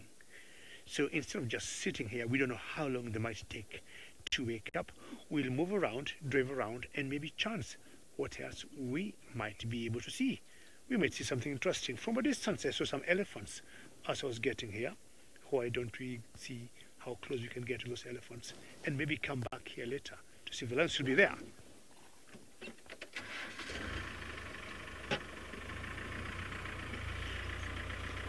Tristan, that's my brother in South Africa, my colleague, Gerd, is asking whether the lions get bothered by the flies in the Mara, and yes, they do. We have seen sometimes lions going on top of trees, running away from the flies, because the flies will not bite them, but they just become irritating, and they irritate them a lot. And not once in a while we have seen lions climbing trees. Well, they may use that as a vantage point to see, oops, if they might wake up. But I think James might have seen one of the lions putting head up. Let's find out. And yes, they sometimes go on top of trees. What did you see, James? Okay, let's see. James might have spotted something I've not seen. And I think the head to the right of that tree, you might see the head of it. Yes, well done, James. So Tristan, just to finish your answer, we have seen lions climbing on top of trees, not for anything, because the flies irritate them a lot. How beautiful is that? And Megan in the final control says nice, and I'll also echo the same and say beautiful. Looking at the cats of this size, we'll call this king of the jungle. Just see his beautiful mane. And I think this is one of what we call the triangle boys. This is one of what we call the triangle boys. I have been able to positively identify two, the fang and the short tail. I can't tell who this is at the moment, but my guess is this could be the short-tailed. The triangle boys consist of four, a coalition of 4 males. Hello. How are you? Why can't you just stand, rise and shine for us to see your beauty? We've been looking for you. And from where you were until James spotted you, we'll never have seen you. James, well done. I'll buy you a glass of juice tonight, James. Is that okay? James, what's your favorite juice? Orange, mango? All right, I'll get you 2 glasses of mango for spotting that lion. I was talking about elephants, but thank you for spotting it. What are you thinking? From the background, we can hear some francolins going grrr, grrr, grrr, grrr. Oop, 2 now. Well done, James. 2 boys of the 4, of the coalition, the 4 triangle boys. Well, my lions are just looking at me and enjoying the savannah, but I'm not sure what Hosanna could be thinking. Maybe something interesting. Well, David, I can guarantee that what he's thinking is about dinner and his belly, because that's pretty much what drives Hosanna most days, is feeding and finding food. And it really is a perfect evening to be watching him now. He's kind of just still twitchy and watching, and almost looks as though he's about to pounce on something, but we can't see anything. We don't see any sign of another animal anywhere near us. So what he's seen that we're not, I have no idea, but it really is beautiful just watching him kind of, and his thought process as his head twitches and moves. Look, look, look.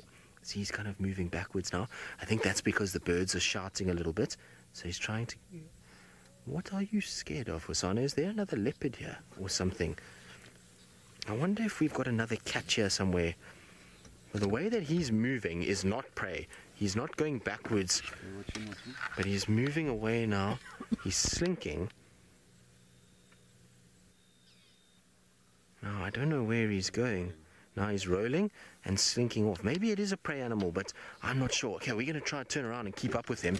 It's going to be quite tough because I'm in a horrible spot at this stage of the game. I got myself like wedged in here, and I don't really know how I'm going to get myself out again. So we're going to try and just get ourselves around and see where he's actually going. I should be able to get roughly towards where he is. I wonder if something's walking on this top bank here. I'm just trying to have a little look quickly as we're driving to see if there is anything here. I hope it's not somebody like Hukamuri that's walking around, because that will not be ideal at all. There's a scrub here that's walking here, but I don't think that's what he's looking at. That's too low down.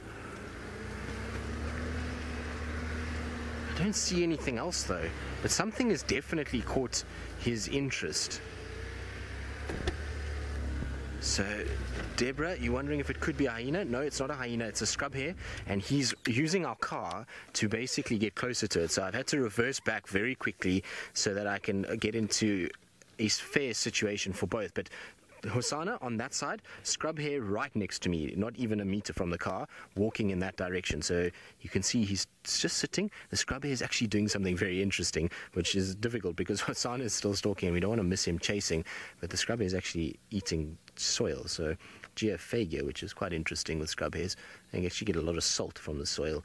So they do spend a lot of time eating it, and it's also, they produce a lot of salt from being water independent as well, so quite interesting. But you can just see him just behind there, just twitching. The scrub hare, like I say, is right next to me on my right hand side and just sitting here, and that's obviously what he saw. This is a different scrub hare to the first one that went flying out. And Megan, I don't know if we can go to our flare image. It's quite a lot easier to see him on the flare as he's sitting behind the grass. So there we go. There's our flare image, which has helped us immensely over the last few weeks and months. It's a seriously incredible piece of technology, and you can see him hot behind the grass. The grass is still quite warm because we're in the evening, so you'll notice in the mornings it's a little bit different. In the mornings we see that the grass is very cold and the leopard stands out a lot easier, but in the evening, because of the sunlight, the grass is warmed up a little bit, and so it shows a little bit hotter. Also, this is on a bit of a bank on the western slope, or western facing slope, so it would have had the afternoon sun, and that's why that's a little bit warmer. But he's still quite far from the scrub hare. The scrub hare needs to move across my front of my car, so it's kind of on my right corner at the moment. There it goes. It's actually going. You see he's watching. So there goes the scrub hare up towards the mound. So Hosanna is going to move. Let's see how this goes. Now, it's interesting because Hosanna's gotten further away. There goes the scrub hare. It's just bouncing around in the distance at the moment. So it's right on top of the mound, kind of the peak of it, just behind a little bush. So that's where he's looking. It was very close to our car and just running in that direction. I think if it hadn't been for this undulating terrain, it might have run right past towards Hosanna. But Hosanna's still watching a little bit and just checking. We're trying not to move too much because I don't really want to get him into a situation, but I'm just going to move a little bit forward.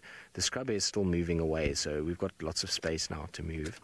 There we go. You can see he's gotten stood up now and just looking around and looking as perplexed as ever as to how these scrub hares keep evading him. He's unfortunately keeps getting this happening where he just kind of gets into the right place and then the scrub hare slightly goes round him or is just missing him, and then he gets this perplexed look about him as if to say, well, how did that happen? I had it all worked out so perfectly. But his belly is still full, so he's eaten something in the last few days. It seems like it just never goes down. Well, what are you stalking now, Hosanna? Still stalking something. Look at the way he's walking in front of us. Isn't that cool? So he's right in front. He's going to come past. Sorry, that's me in the way there. Now, you don't want to see my ugly mug in comparison to a twitchy Hosanna tail and the way that he's moving. Now, this is where our infrared and our FLIR comes into their own, is that we are not disturbing this animal in any way with light, which we would have. There goes the scrub hare. The scrub hare is moving up the bank, so you can see with the FLIR, look how he's just going along slowly, head down, and he's watching what's going on, and he's still slinking, so he's just trying to keep as low a profile as possible. Now he's going up the bank. I wonder what he's seen, because he's let two scrub hares go past, but he's still going that way. I think he's still trying to hunt a steenbok or something like that. They will see him just on top of the bank at the moment. Isn't that cool? Look how he's got his head down. What are you up to, Hosanna? I'm not sure what he's stalking. I have no idea. It's something else that is around here that he's spotted. Maybe another scrub hare. There was two that we've seen so far. There might be a third one that could be around. I'm just going to go forward a little bit for Sebastian because he's got this tree in his way. So Seb, hopefully this will help you. And now that he's sitting, he's not actively stalking. So I'm just going to get to that position a little bit more, Seb. There we go. No problem. So that's a bit of a better view, but there's something else that he's watching. It's not the scrub hares, definitely. The way that he's looking is on top of the bank, and where we were watching is all down below here. So the scrub hares were just part and parcel of him getting to what he's watching. And then, you know, as a cat can be, they kind of get a little influenced by things that they watch. So look at this eye-level stalk. How cool is that? Look. That is very cool. But forward again, it looks like he's very close to something. So Monique from London, hello Monique, long time since I've heard from you, and hope that you're well. You were out here a little bit earlier last year than what we are now, but I hope that you're well. And you say what a fantastic view. It is a beautiful view, isn't it, being as low as we are and just kind of watching him stalk along. It's nice to kind of be at that level and just to see how low he actually gets. Now I'm going to just go forward again slightly just to give Seb a bit of a better view. The problem is you see how he's using the car. Every time the car moves, so Hosana moves, because he knows that the car is blocking the noise that he's making. So we're not going to move too much more than what we are. The problem is he's going to chase behind us at this stage because he's facing behind where we are, but at least we can see him from here, which will be quite nice. So we probably won't see too much of the chase as he runs round the back of us. I'll try and figure out another way. I'm just looking behind me if I can see anything. No, I don't know what he's stalking. So Kimberly, you saying, come on, go get supper? Well, if there was a time that we were going to see him get supper, it's probably now, because there's two things in his favor. One is that we are the only car with him, so there's nobody else moving around, which is a good thing. We're down below, so we're not on the same level as whatever animal is up on top there that he's stalking, so we're not disturbing that animal, because often I feel very bad that we sometimes, even though we try our very best, we hit a tree or something like that, and it just makes things a little bit more tough for Hosana. So he's got that in his favor, and it's getting dark and he's in a thicket, so he's in a good place for him to be able to camouflage and get a little bit closer without being seen too easily. So I'm pretty happy with us to stay down here. Like I said, we might not see an actual takedown, but if he did kill anything, we'd be able to get to him quick enough and be able to just kind of see what he's gotten. So, you know, I just don't want to disturb him that much. He's given us so much over the last few months, and well, few weeks, should I say, not months, but it feels like months because of the amount of content that he's kind of given us, but that I don't want to actually disturb him too much. MGM, yes, there's not much in between with Hosana, is there? It's either fast forward or on pause. So he's, as you say, either sleeping or is giving us an absolute show and is busy and moving around all over the place. So he's 100% or nothing cat at this stage, which is quite fine by us. I'm quite happy to spend vast majority of time with him sleeping. I quite find it quite therapeutic when you sit next to this sleepy cat and just watch the world go by and listen to all the sounds of nature, especially in these early mornings that we do. You know, from a Thursday morning to a Sunday morning, we're out at 3 o'clock in the morning, and you just sit there in the cover of darkness, and there's this cat right next to you, and he kind of just sleeps away, and you just listen to all the sounds of nature. It's actually very pleasant to be out. Now, we're going to lose him with our IR, so Megs, if we can go back to the flare, it would be much appreciated and a lot more helpful, because we can actually see him a lot better on the flare. So there we go. You can see it cuts through the trees a lot better, so we can actually pick up his signature between the trees. You see the trees are quite warm still, and he's going to slink through there, which is going to only be visible on the flare. We cannot see, I can't see anything anymore. He's disappeared from my view completely, which just goes to show you how amazing this technology is and how much less we have to interfere, because otherwise normally we would have had to try and reposition to try and see him. Yet on the flare we were able to just sit back and watch him from quite some distance and see how he goes and see whether or not he actually gets close. We still can't pick up a heat signature of another animal though with Hosana, so I don't know what he's stalking and what's close by. There's nothing that seems to be very close, because we would have picked up that hot spot already, but he's kind of stalking off to our right hand side. I wonder what is in there. Is that a little hot spot in front of him? No, maybe just a little stump. I don't see too much, and you can see the trees are starting to get in the way a little bit for poor Seb, who's doing a fine job following a cat manning 2 cameras. It's, I can tell you what, not very easy at all. There's one camera mounted on top of the other, and to operate both is very difficult. And you can see that's the view with the infrared. It's almost zero that we see from here. In fact, it is zero. We cannot see a single thing from where we are. Right, so what we're going to do is I'm just going to turn around the car so that we can actually see Hosana with the flare a little bit better and not move from where we kind of roughly are.